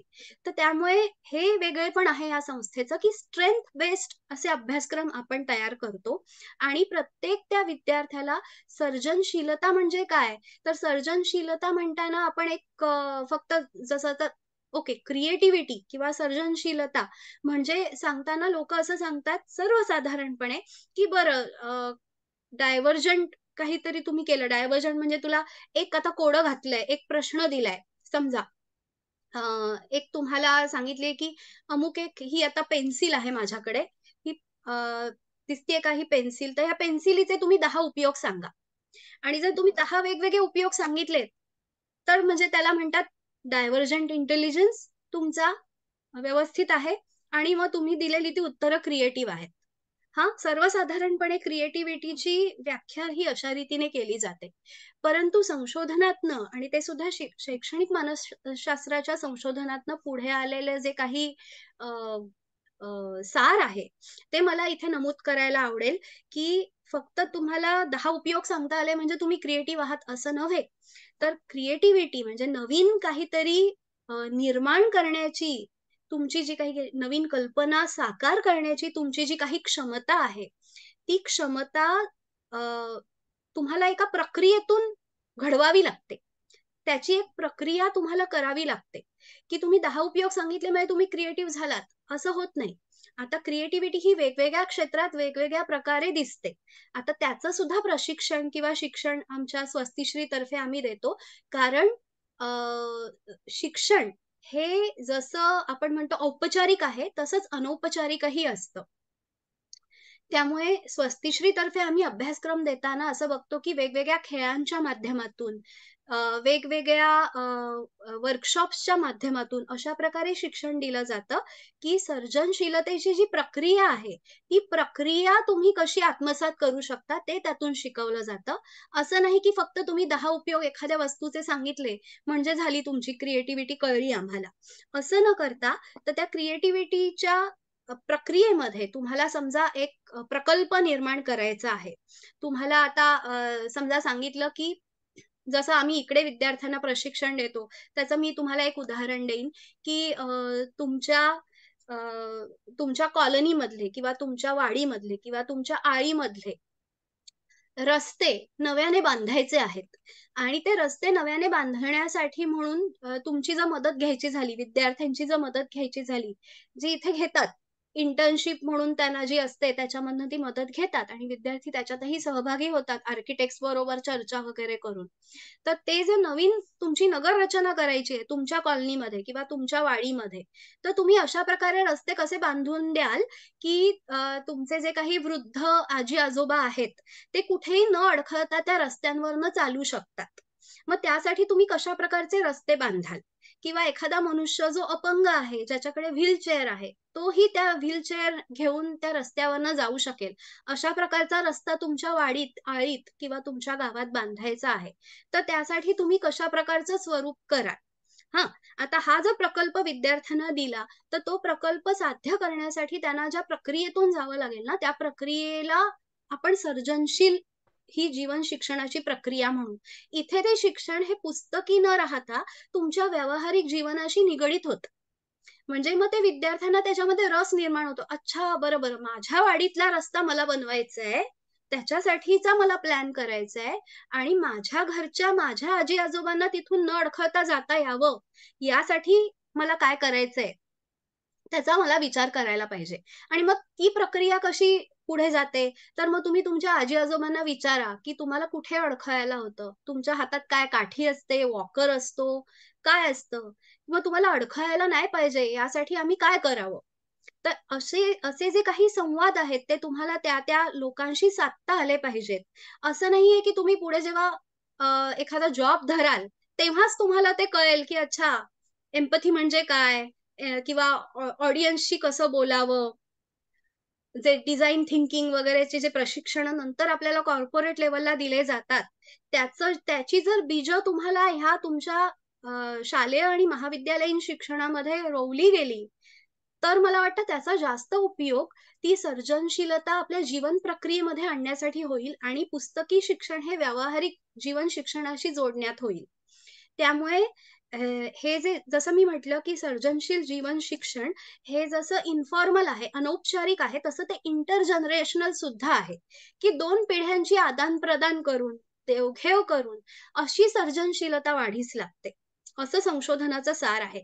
तर जसं मी म्हटलं, की स्वस्तिश्री तर्फे आम्ही अशा प्रकारचे अभ्यासक्रम सर्व वयोगटांसाठी अ, तयार करतो आणि ते देतो, की ज्याच्यामध्ये अनौपचारिकरित्या इंटरजनरेशनल म्हणजे विविध पिढ्या एकमेकांशी संवाद साधून आणि स्वतःच्या क्षमतांवर आधारित अशा प्रकारे सर्जनशीलता आपली आत्मसात करू शकतात. ती प्रक्रिया आत्मसात करू शकतात.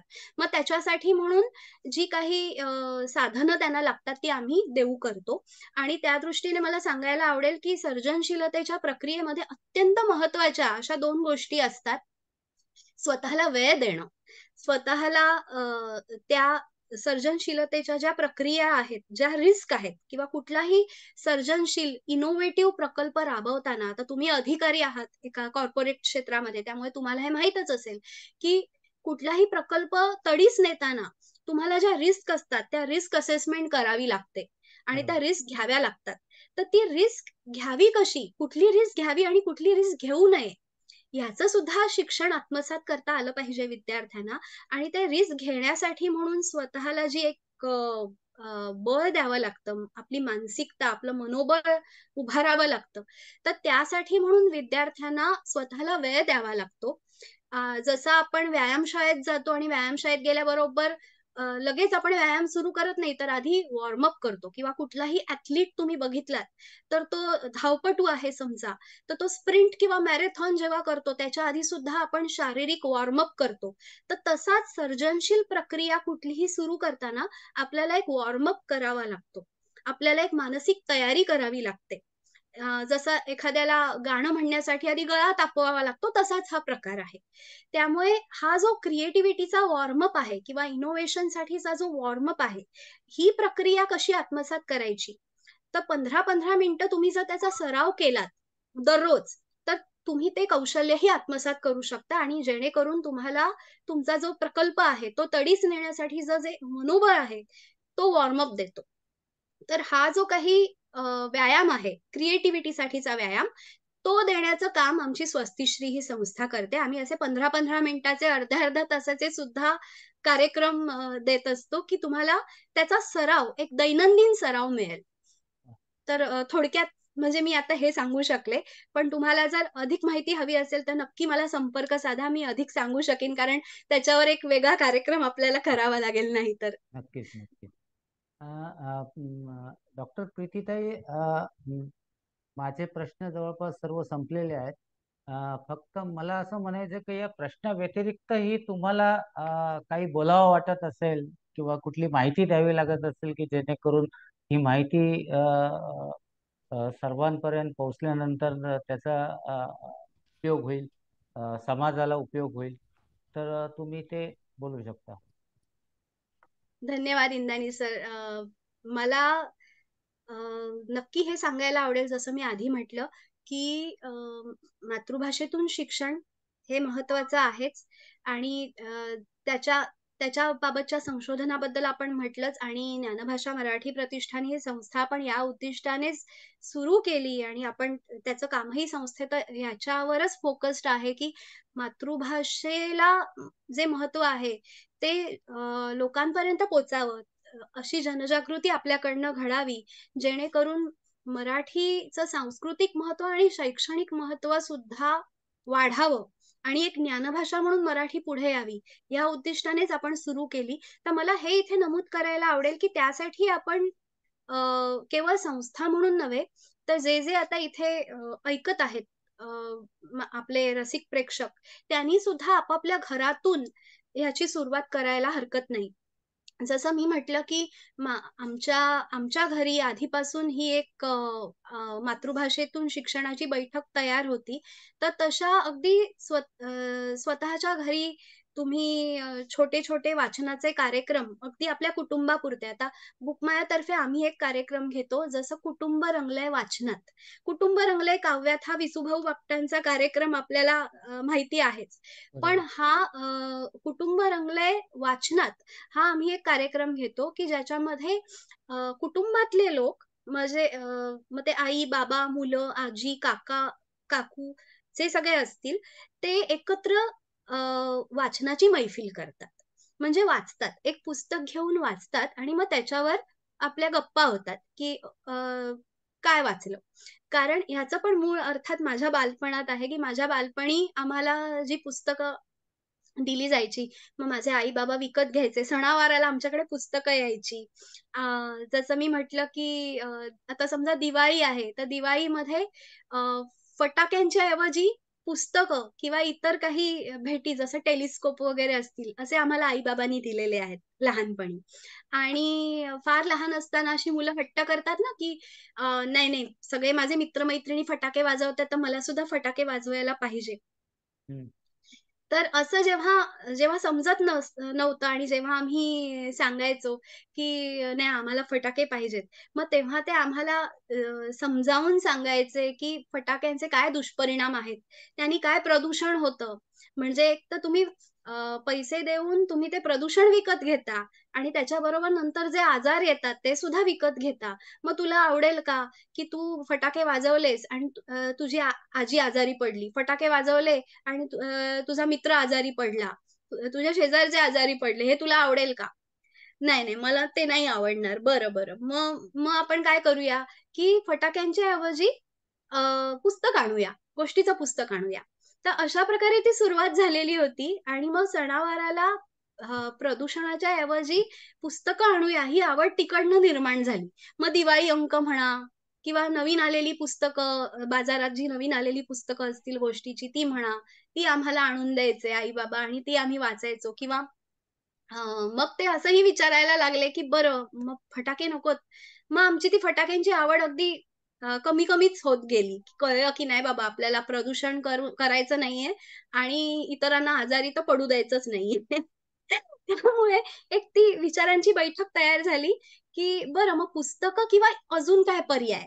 मग एकदा माझ्या भावाने टेलिस्कोप आणूया म्हणून त्याला कल्पना सुचली. मग त्यांनी दिवाळीला टेलिस्कोप घेतला होता.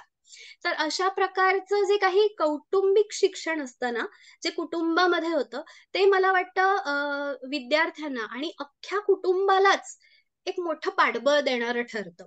तर मला असं वाटतं, की कुटुंब रंगलंय वाचनात हा जो काही उपक्रम आम्ही करतो, तशा प्रकारचा उपक्रम जर आपण आपल्या घरच्या घरी किंवा आपल्या अगदी कॉलनीमध्ये सुद्धा करू शकलो ना, तर त्यानी कौटुंबिकरित्या वाचनाची आवड आणि मराठी वाचनाची आवड फार छान जोपासली जाईल, असं मला वाटतं. आणि आता तर काही ऑडिओ बुक्स पण आलेली आहेत, ई-बुक्स पण आलेली आहेत. पण असं असताना त्याच्याशिवाय जे प्रिंटेड बुक्स असतात, ती घेऊन वाचायचा जो काही फायदा असतो, तो अजूनही वेगळा आहे. त्यामुळे तुम्ही ई-बुक्स वाचाच, ऑडिओ बुक्स ऐकाच, पण त्याच्या बरोबरीने जी काही प्रिंटेड बुक्स आहेत, ती मुद्दाम हातात घेऊन ती वाचण्याचा सोहळा म्हणून नक्की करा, असं मी सांगीन. आणि त्या बरोबरीने मला इथे हे पण नमूद करायला आवडेल, की आमची जी रिचमंडची मराठी शाळा आहे, तिथे सुद्धा आम्ही असे वाचनाचे जे आपण छोटे-छोटे कार्यक्रम म्हणतो, छोटी मुलं आहेत, पण त्यांच्याबरोबर आम्ही छोटे-छोटे वाचनाचे कार्यक्रम किंवा वाचनकट्टे असे घेत असतो. फक्त त्याला ज्ञानभाषा मराठीच्या वाचनकट्ट्या इतकं मोठं स्वरूप अजून आलेलं नाहीये. त्यामुळे पण नक्कीच कुटुंब रंगलंय वाचनात सारखे जे कार्यक्रम आहेत, ते आपण अगदी कुठेही राबवू शकतो. तर ते मला सांगायला आवडेल. दुसरं असं की स्ट्रेंथ बेस्ड जे अध्ययनाबद्दल मी बोलले आणि सर्जनशील शिक्षणाबद्दल बोलले. तर ह्याचा कुठेतरी विचार प्रत्येक घरोघरी व्हायला हवा, की आपलं जे काही मूल आहे आणि ते पुढे जाऊन आपण विचारतो ना, की "तू कोण होणार आहेस मोठा झाल्यावर?" किंवा "तू मोठी झाल्यावर कोण होणार आहेस?" म्हणजे हे हा प्रश्न विचारून आपण कुठेतरी त्यांच्या ह्या विचारांना चालना देत असतो, की मला पुढे जाऊन काय व्हायचंय? मला काय करियर करायचंय? पण त्याच्या बरोबरीने आपल्याला का शिकायचंय? आपल्याला एखादी गोष्ट का आत्मसात करायची आहे? आपला शिकण्यामागचा हेतू काय आहे?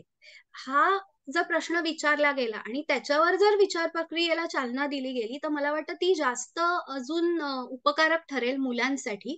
कारण आत्ताच्या घडीला जसं मी म्हटलं, की आपल्याला जर स्वनियंत्रण ठेवायचं असेल आणि कृत्रिम बुद्धिमत्तेवर सुद्धा पुढे जाऊन आपल्याला नियंत्रण मिळवायचं असेल, ती कुठे वापरावी आणि कुठे वापरू नये, ही विचारांची बैठक जर आपल्याला पक्की व्हायला हवी असेल, तर आपल्याला हे माहिती पाहिजे, की सकारात्मक काय आणि नकारात्मक काय? कुठला उपयोग हा सकारात्मक आहे आणि कुठला उपयोग हा नकारात्मक आहे. कुठला उपकारक आहे आणि कुठला अपकारक आहे. हे दोन्ही आपल्याला माहिती पाहिजेत, जेणेकरून आपली सर्जनशीलता किंवा आपल्याकडे असलेली कृत्रिम बुद्धिमत्तेची साधनं आपण कुठल्या रीतीने वापरणार आहोत, कशासाठी वापरणार आहोत, ही एक विचारांची बैठक तयार झाली पाहिजे आणि त्यासाठीचं सुद्धा शिक्षण स्वस्तिश्री ही आमची संस्था देत असते. पण इतर शाळा महाविद्यालयांमधनं सुद्धा अगदी घरोघरी सुद्धा ही एक विचारांची बैठक तयार व्हायला पाहिजे, की कसं शिकावं? काय शिकावं? ह्याच्या बरोबरीने का शिकावं? एखादी गोष्ट का करावी? हा जो काही हेतू आहे, तो हेतू किंवा जीवनाची ध्येय आपली ठरवावीत कशी? ह्यामागची जी बैठक आहे, विचार प्रक्रिया आहे, ती तयार करण्यासाठीची साधनं ही आपण शिक्षण प्रक्रियेतनं द्यायला हवीत आणि ती विद्यार्थ्यांना मिळायला हवीत, असं मला वाटतं. तर त्यासाठी सगळ्या शाळांमधनं जर प्रयत्न झाले, तर मला वाटतं ते फार बरं होईल आणि मला जर कोणाला यासाठी मदत किंवा सहकार्य हवं असेल, तर माझ्या कडून ते सहकार्य द्यायला नक्कीच आवडेल. हो, खूप छान प्रतीक. आता प्रश्न सर्व संपलेले आहेत. मृणालताई, तुमच्याकडे अ, अ, प्रश्न असतील तर ते तुम्ही घ्यावेत. खरं तर खूप वेळ झालाय आपल्याला, म्हणजे ही पहिली मुलाखत आहे की ती इतका वेळ लांबलेली आहे. तर ते सॉरी. रेकॉर्डिंग नाही, सॉरी नाही, उलट इतकं छान झाली की आपल्याला त्याच्यातून अजूनही बरंच जाणून घ्यायला आवडेल. आवडेल आम्हाला. खरं तर कोणाचे काही प्रश्न असतील तर आपण थोडक्यात घेऊया. कोणाचे प्रश्न आहेत का? मी सगळ्यांना अनम्यूट करते. कोणाला विचारायचे असतील तर तुम्ही विचारू शकता. कोणाला घ्यायचे आहेत हा, का? दोनच वाक्यात मला बोलायचं होतं. प्रीतीताई नमस्कार. खूपच जबरदस्त आहे हे सगळं तुम्ही सांगताय ते. तर त्याच्यातनं मला असं आलं डोक्यात की अल्बर्ट बांडुराची जी थिअरी आहे, सोशल लर्निंग थिअरी, तर त्याचा उपयोग तुम्हाला तुमच्या संशोधनात किती करून घेता आला, किंवा ती आउटडेटेड झाली का, हा एक प्रश्न. आणि स्वस्तिश्री तर्फे तुमचे इनोव्हेटिव्ह वॉर्मअप घेतात, ते जबरदस्त ती कन्सेप्ट आहे. तर ती वॉर्मअप झाल्यानंतर पेरेंट काउन्सिलिंग कसं करता? एक मिनिट. ओके, तुम्ही अनम्यूट करा. धन्यवाद वृषालीताई. तुमचे दोन्ही प्रश्न आवडले मला. आणि अल्बर्ट बांडुरांची जी सोशल लर्निंगची थिअरी आहे, ती फारच महत्त्वाची आहे. आजच्याही काळात आणि मला वाटतं भविष्यातही ती तेवढीच महत्त्वाची राहील. आणि एक्झॅक्टली, म्हणूनच मला त्याचं एकदम आलं डोक्यात तुम्हाला विचारावं. हो. आणि सोशल लर्निंग च्या थिअरी बरोबर इतरही काही थिअरीज आहेत. जो हा. फ्रेमवर्क त्यांनी मांडलेला आहे सेन्स ऑफ हो हो. सेल्फचा, की येस. स्वविकास कसा घडतो. त्याचा जो हम्म. काही एक त्यांनी पूर्ण ढाचाच आपल्याला दिलेला आहे त्यांच्या एक्झॅक्टली. सोशल लर्निंग थिअरी हा त्याचा एक भाग म्हणता येईल. पण त्याच्या हा. बरोबरीने इतरही काही थिअरीज आहेत, ज्या सगळ्या मिळून तो एक ढाचा तयार होतो, की माणसाचा किंवा विद्यार्थी म्हणून स्वविकास कसा होतो आणि त्याचा हा. अंतर्भाव करूनच हा. आमची जी सर्जनशील स्वयं अध्ययनाची प्रक्रिया जी स्वस्तिश्री तर्फे आम्ही शिकवतो, ती त्याच्यावरच आधारित आहे. किंबहुना माझा जो काही संशोधनाचा विषय आहे, माझा जो प्रबंध आहे, त्यासाठी सुद्धा अल्बर्ट बांडुरांची सोशल लर्निंग थिअरीच नव्हे, तर त्यांचा पूर्ण सेल्फ डेव्हलपमेंटचा, सेन्स ऑफ सेल्फ डेव्हलपमेंटचा जो पूर्ण काही हा प्रारूप आराखडा आहे थिअरीचा, तो मी वापरला आणि तो मला फार उपयोगी ठरला माझ्या संशोधनामध्ये. सो तो आणि नक्कीच उपयोगी आहे. त्यांनी ती ट्रान्सफर केली सोशल कॉग्निटिव्ह थिअरी मध्ये, हो, सोशल बरोबर. Learning to social cognitive. आणि बरोबर. त्याचा तुम्हाला फायदा झाला असं तुम्ही आता बोललात, म्हणजे फारच बरोबर. जबरदस्त आहे त्याची कॉन्सेप्ट. बरोबर. सोशल कॉग्निटिव्ह हे तर फ्रेमवर्क आहे. म्हणजे सोशल हा. कॉग्निटिव्ह थिअरेटिकल फ्रेमवर्क म्हणून मी वापरलं माझ्या हम्म. प्रबंधामध्ये आणि त्याच्यावर आधारित माझं संशोधन पुढे गेलं. पण त्याबरोबरीने जसं मी सांगितलं, की त्यांचा सेन्स ऑफ सेल्फ डेव्हलपमेंटचा जो पूर्ण आराखडा आहे, तो अख्खा मी हा. वापरला, की ज्याच्यामध्ये मग ती 3 डिटर्मिनंट थिअरी आहे त्यांच्याकडे, की तुमचं जे काही एक्झॅक्टली. पर्यावरण आहे, तुमचं जे काही हा. परियावरण आहे, परिस्थिती आहे, ती हम्म. तुम्ही स्वतः आणि तुमचे जे परसेप्शन्स म्हणजे तुमचा बिहेवियर आणि तुमचे परसेप्शन्स आणि तुमची एक्झॅक्टली. परिस्थिती हे तिन्ही हा. एकमेकांवर प्रभाव टाकत असतात. तर हा बरोबर. जो एक मोठा भाग आहे तो मला बराच फायदेशीर ठरला आणि आजही मी असं म्हणते, की त्याच्याही पुढे जाऊन माझ्या हा संशोधनातनं त्याचा आलेला सारांश असा, की हं, आपलं लर्निंग म्हणजे आपलं जे अध्ययन आपण जे काही आत्मसात करत असतो ते हा आणि आपली सर्जनशीलता जी आपण वाढवत असतो, कौशल्य ती आणि आपलं जे काही सुस्वास्थ्य आहे, माणूस म्हणून आपलं सुस्वास्थ्य, ज्याला इंग्लिशमध्ये हा हा वेल म्हणतात. ही ती हो 3 त्रिवेणी आहे असं मी म्हणते, की आपलं अध्ययन, आपली सर्जनशीलतेची क्षमता आणि आपलं सुस्वास्थ्य. हे आपलं तेवढंच निगडीत आहे एकमेकांशी, की ही एकमेकांवर प्रभाव टाकत असतात. हा माझ्या एकूण बरोबर. संशोधनाचा तुम्ही म्हणू शकता, की एका वाक्यातला सारांश आहे. हा सारांश हा लक्षात घेतला, तर हा मला वाटतं सगळ्या घरोघरी किंवा शाळांमध्ये, महाविद्यालयांमध्ये सुद्धा ह्याचा आपल्याला सगळ्या वयोगटांसाठी उपयोग करता येईल. आणि येस तुम्ही म्हणालात, की पॅरेंटिंग काउन्सिलिंग कसं करतात? तर हा पॅरेंट्ससाठी आमचे वेगळे अभ्यासक्रम आहेत.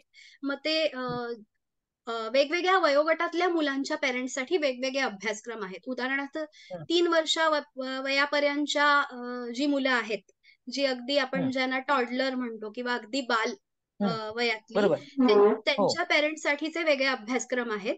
कारण त्यांच्या हं, गरजा वेगळ्या असतात. आणि 4 ते 5 वर्षापर्यंतची जी मुलं आहेत, त्यांच्या पॅरेंट्ससाठीचे वेगळे आहेत आणि इतर वयोगटातली मग 9 ते 14, 9 ते 12 ह्याच्यासाठी वेगवेगळ्या तऱ्हेचे आम्ही अभ्यासक्रम असे बनवले आहेत आणि त्यांच्यासाठी आम्ही साधारण 40 ते 45 मिनिटाचे असे वर्कशॉप म्हणजे ज्याला आपण एक्सपिरियन्शियल लर्निंग अनुभवावर आधारित, मग त्यामध्ये त्यांना हो वेगवेगळ्या आम्ही ॲक्टिव्हिटीज करायला देतो, रोल प्लेइंग करायला देतो. की तुम्ही हे हा तुमच्या मुलांबरोबर करणार तर ते कसं करणार? आणि त्याच्याशिवाय त्यांना वन ऑन वन पर्सनल मेंटरिंगही देतो. कारण प्रत्येक हा मुलाची जसं मी म्हटलं की बहुआयामी बुद्धिमत्ता वेगळी आहे. मग त्या प्रत्येक मुलासाठीचा आम्ही प्लॅन वेगळा करतो आणि तो पॅरेंट्सना देतो हं, आणि मग त्यांना सांगतो की हा तुम्ही हे मॉनिटर करा. थोडक्यात सांगायचं तर अशा रीतीने आमचं काउन्सिलिंग चालतं आणि मग अ, अ, काही काही काळाने पिरियॉडिकली, रेग्युलरली, नियमितपणे आम्ही त्याचा आढावा घेत असतो. आणि काही कार्यक्रम आमचे असेही आहेत, की ज्याच्यामध्ये मुलांबरोबर पॅरेंट्स सहभागी होतात आणि मग त्या दोघांच्या संवादातून पुढे जातं, जे सर्जनशील शिक्षण आहे ते. मग त्याच्यामध्ये मुलंही शिकत असतं आणि पालकही शिकत असतात. कारण पालकांची सुद्धा जडणघडण पालक म्हणून होतच असते. त्यामुळे तेही शिकत असतात. मस्त. खूपच छान. धन्यवाद. खरं तर प्रीतीताई, मला एकच, मी काढलेत बरेच प्रश्न, पण ठीक हं, आहे आपण ते असेही एकमेकांशी बोलून विचारू शकतो, कारण आपला कधी तसाही संवाद चालूच असतो. पण अगदी. एक सगळ्यांना सांगायला मला आवडेल की ज्ञानभाषा मराठी प्रतिष्ठानची मूळ संकल्पनाच ताईंच्या आणि त्यांचे वडील यांच्या माध्यमातून झालेली आहे. आणि त्याचं जे घटना आपण लिहिलेली आहे त्याच्यामध्ये त्यांचे वडील, या वडिलांनी आपल्याला पूर्णपणे मदत केलेली आहे. ते महत्वाचे भूमिका बजावत होते. दुसरं असं की आपण, तुम्ही म्हणालात की आपण वाचनकट्टा जो आहे तो मोठ्या प्रमाणात तुमचा होत नाहीये, तर त्या संदर्भात आपण एकत्र येऊन काही काम करू शकतो का याचा आपण विचार करूया. आणि नक्कीच. ती संकल्पना आपण नक्की राबवू शकतो. त्यासाठी आपण आपलं ज्ञानभाषा मराठी प्रतिष्ठानतर्फे पण पूर्ण सहकार्य मिळेल तुम्हाला. माझा धन्यवाद. एकच प्रश्न आहे. आहे प्रश्न बरेच, पण मी एक जरा विचारते थोडासा, की हं, अमेरिकेतील शिशुवर्ग आणि उच्च माध्यमिक शिक्षण किंवा शालेय हं, शिक्षक, हं, अ, या सगळ्यांमध्ये खरं आपली आणि त्यांची, आपले शिशुवर्ग आणि हं, अमेरिकेतील शिशुवर्ग, उच्च माध्यमिक शालेय शिक्षण, तर हं. खूपच सांस्कृतिक फरक आहे. पण हो. तुम्हाला मला असं म्हणायचं की त्यांची जर तुम्ही तुलना केली, तर हं, तुम्हाला त्याच्यामध्ये जाणवलेलं साम्य हं. आणि जाणवलेलं वेगळेपण थोडक्यात आम्हाला सांगाल? बरं. अ, फार गहन प्रश्न आहे हा. त्याचं इतक्यात थोडक्यात उत्तर देता येणार नाही. तरी सुद्धा मी 1-2 वाक्यात सांगण्याचा प्रयत्न करते. सांस्कृतिक वैविध्य हे दोन्ही देशांमध्ये आहे. भारतातही आहे, अमेरिकेत सुद्धा आहे. पण लोकसंख्येच्या आणि भौगोलिक दृष्ट्या जर तू बघितलंस मृणाल, तर आपल्याला असं लक्षात येतं, की अमेरिकेमध्ये भारताच्या चौपट भौगोलिक अ, जागा आहे, प्रदेश आहे व्यापलेला आणि भारताच्या जवळपास 1/4 1/4 इतकी लोकसंख्या आहे. आणि सांस्कृतिक वैविध्य जरूर आहे, पण हा जो लोकसंख्येचा जो काही गुणोत्तर आपण आता बघितलं ना, त्याने एक मोठा फरक पडलेला आहे. जी काही तुम्हाला अमेरिकेमध्ये सुबत्ता दिसते, त्यामागचं मला वाटतं एक मोठं कारण हे आहे, की हे जे लोकसंख्या आणि प्रदेशाचं गुणोत्तर आहे, ती त्यातली सगळ्यात मोठी बाजू म्हणावी लागेल त्याची. त्यामुळे सांस्कृतिक वैविध्य जरी असलं म्हणजे ती एक मी समान मुद्दा म्हणेन, की सांस्कृतिक वैविध्य आहे. पण त्याच वेळेस जो मोठा फरक आहे तो हा, की ही सुबत्ता असल्यामुळे अ, इथे जे शिशुवर्गापासून ते अगदी उच्च माध्यमिक स्तरापर्यंत प्रत्येक विद्यार्थ्याला पर्सनलाइज वैयक्तिकरित्या लक्ष पुरवलं जाईल, इतक्या कमी संख्येची मुलं प्रत्येक वर्गामध्ये असतात. म्हणजे अगदी शिशुवर्गामध्ये सुद्धा जास्तीत जास्त 10 ते 15 मुलं, त्याच्यावर नाही. आणि अगदी उच्च माध्यमिक जी महाविद्यालयं आहेत किंवा शाळा आहेत, त्यांच्यामध्ये सुद्धा तुला असं दिसेल की 20 ते 25 त्याच्यावर मुलं वर्गात नसतात एका. तर हा मोठा फरक आहे. दुसरा असा मोठा फरक की इकडच्या शिक्षकांना अशैक्षणिक कामं अजिबात दिली जात नाहीत. आणि शिक्षक म्हणून त्यांच्या प्रोफेशनला, त्यांच्या व्यवसायाला एक प्रतिष्ठा आहे. म्हणजे आता जसं मी छोटंसं उदाहरण द्यायचं झालं तर जी गावातली पब्लिक ट्रान्सपोर्ट आहे आमच्या रिचमंडमधली रिचमंड हे राजधानीचं शहर आहे आणि तिकडची पब्लिक ट्रान्सपोर्ट आहे म्हणजे बस आहे. आपली जशी BST असते तशी आमची इथे GRTC म्हणून आहे. पण GRTCमध्ये जर एखादा शिक्षक चढला किंवा विद्यार्थी चढला, तर त्यांचं जे आयडी असतं, त्यांचं आयडी कार्ड असतं. ते आयडी कार्ड जर त्यांनी दाखवलं, तर त्यांना कन्सेशनल तिकीट आहे गं. किंवा आता जर आमच्या विद्यापीठाशी संलग्न शिक्षक किंवा विद्यार्थी असेल, तर त्यांना तर फ्री बस सर्व्हिस आहे. म्हणजे अशा प्रकारची जर तुम्ही अ, अ, सवलत दिलीत शिक्षकांना, विद्यार्थ्यांना आणि शिक्षक म्हणून त्यांच्या पेशाला जर ती प्रतिष्ठा दिलीत. आता कितीतरी मॉल्समध्ये, कितीतरी बाजारांच्या दुकानांमध्ये, वेगवेगळ्या ब्रँडेड दुकानांमध्ये सुद्धा शिक्षकांसाठी म्हणून खास सवलती आहेत. तर त्यामुळे मग कळतं, की अच्छा शिक्षक या पेशाला अशा प्रकारची प्रतिष्ठा आहे, दिली जाते, की अच्छा तुम्ही शिक्षक आहात. मग काउंटरवर गेल्यावर तुम्हाला विचारतात, "तुम्ही शिक्षक आहात का?" तर तुम्हाला शिक्षकाची सवलत मिळेल. मग ही सवलत मिळणं म्हणजे लाचारी नव्हे, ही प्रतिष्ठा म्हणून खास सवलत दिलेली आहे. तर हा एक मोठा फरक इकडच्या समाजामध्ये मला आल्यावर दिसला, की शिक्षकाला जी प्रतिष्ठा दिली जाते, शिक्षक म्हणून. म्हणजे पगार वगैरेसाठीचे मोर्चे इथे पण निघतात. नाही असं नाही. कारण मोठा प्रदेश आहे ना आणि डायव्हर्सिटी खूप आहे. 50 राज्य आहेत.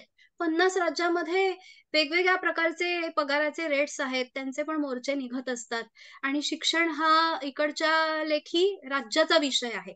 त्यामुळे हे सगळे राजकारण सुरूच असतं. पण समाजामध्ये शिक्षकाची जी काही प्रतिष्ठा आहे, ती फार मोठी आहे इकडे आणि त्याच्यावरनं खूप शिकण्यासारखं आहे. आणि मग त्यामुळे शिक्षक सुद्धा ना अगदी समरसून काम करतात. एक तर त्यांना अशैक्षणिक कामं करावी लागत नाहीत. त्यामुळे आपल्या प्रोफेशनचा, आपल्या व्यवसायावर अगदी निष्ठा ठेवून इकडे शिक्षक काम करताना दिसतात. जसे ते भारतातही आहेत. पण भारतामध्ये ती जी काही शिक्षक या पेशाला असलेली प्रतिष्ठा आहे, त्याच्यापेक्षा इथे प्रतिष्ठा जास्त बघायला मिळते. म्हणजे इथे जर तू एखाद्या विद्यार्थ्याला बघितलंस आणि विचारलं, की "तुला कोण व्हायचंय?" तर "मला शिक्षक व्हायचंय" असं सांगणारे विद्यार्थी भेटतील तुला. आता मी जेव्हा आता मला माहिती नाही, पण मी जेव्हा भारतात येते आणि विद्यार्थ्यांना भेटते आणि त्यांना विचारते, "तुम्हाला कोण व्हायचंय?" मला एकही मुलाने किंवा मुलीने आजपर्यंत सांगितलेलं नाही, की मला आत्ताच्या घडीला एकाही विद्यार्थ्याने मला सांगितलेलं नाही, की मला पुढे शिक्षक व्हायचंय. बऱ्याच जणांचा कल, मला डॉक्टर व्हायचंय, मला इंजिनिअर व्हायचंय, मला कलेक्टर व्हायचंय, मला अधिकारी व्हायचंय, असा असतो. पण शिक्षक व्हायचंय, असं मुलं सांगताना दिसत नाहीत, आढळत नाहीत. हा ॲक्चुअली काय म्हणू मी, एक खेदाची गोष्ट आहे आणि फरकही आहे. वाव, धन्यवाद ताई. आपण शेवटाकडे आलेलो आहोत. इंदाणी सर, त्याआधी मी उद्याच्या कार्यक्रमाची एक घोषणा करते. उद्या आपला शेवटचा दिवस आहे आणि 9वी माळ गुंफली जाणार आहे. त्यासाठी आपल्याला सामर्थ्यशाली व्यक्ती म्हणून, स्त्री म्हणून आपल्याकडे येणार आहेत प्राजक्ता कुलकर्णी. त्या गेली 18 वर्ष बालशिक्षणात काम करतायत आणि मेधास्वी या नावाने शैक्षणिक साधन केंद्र चालवतात. त्याचबरोबर त्यांनी एक मूलकेंद्री शिक्षण कसं असावं या वरतीही काही स्वतःची भाष्य केलेली आहेत. बालभारतीमध्ये त्यांनी अभ्यास निर्मितीसाठी सुद्धा त्यांना संधी दिलेली गेलेली आहे. तर अशा या सामर्थ्यशील स्त्रीला उद्या आपण नक्की भेटणार आहोत. त्यासाठी पुन्हा एवढ्या संख्येने तुम्ही याच वेळेला उपस्थित राहाल अशी आशा करते. इंदाणी सर, तुमच्याकडे आता सर्व सूत्र. खूप छान चर्चा रंगली आज डॉक्टर प्रीतीताई सोबत आपली.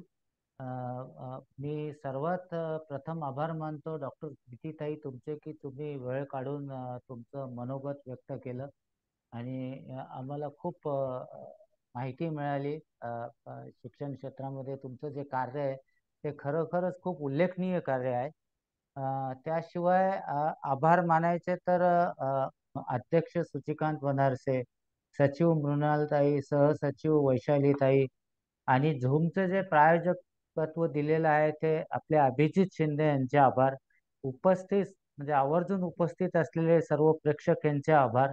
संस्थेचे सर्व विश्वस्तांचे आभार मानतो आणि हे सूत्र मी मृणालताईंकडे. धन्यवाद इंदानी सर. आणि मी सुद्धा खूप आभार धन्यवाद. मानू इच्छिते, मनपूर्वक आभार. ज्ञानभाषा मराठी प्रतिष्ठानने हा जो काही 9 दिवसांचा 9 रात्रींचा सोहळा केला आणि इतक्या सामर्थ्यशाली महिलांना आम्हाला ऐकता आलं, त्यासाठी हा कार्यक्रमाची संकल्पनापासून कार्यक्रम घडवण्यासाठी ज्या ज्या लोकांनी कष्ट घेतले त्या सगळ्यांचे आभार. आणि या यादीमध्ये माझा समावेश केला त्यासाठी सुद्धा धन्यवाद मानते मी मनपूर्वक. उद्याचाही कार्यक्रम मला ऐकायला आवडेल. प्राजक्ताताईंच्या कामाबद्दल मला जाणून घ्यायचंच आहे. तर मला उद्याचा पण कार्यक्रम बघायची आता उत्सुकता लागून राहिली आहे. धन्यवाद. आणि मला जेव्हा मृणालताईंनी विचारलं की तुम्ही डॉक्टर प्रीतीताईंची मुलाखत घ्याल का, तर मी एका मिनिटात हो बोललो की मला खूप आवडेल म्हटलं प्रीतीताईंची मुलाखत घ्यायला. Thank you Indani sir. तुमचे पण खूप आभार. तुम्ही अगदी धन्यवाद. शेवटच्या आयत्या वेळी सुद्धा तुम्हाला हा प्रश्न विचारण्यात आला आणि तुम्ही अगदी तयार झालात. हे अगदी शिकण्यासारखं आहे. Thank you. Thank you very much. मला पण खूप बरं वाटलं. खूप मजा आली तुमच्याशी गप्पा मारताना आणि म्हणूनच तुम्ही काढलेल्या प्रश्नांमुळे माझी उत्तरं सुद्धा लांबली. किती थोडक्यात उत्तरं देणार हो. त्यामुळे क्षमा करा जर कार्यक्रम नाही, लांबला असेल तर.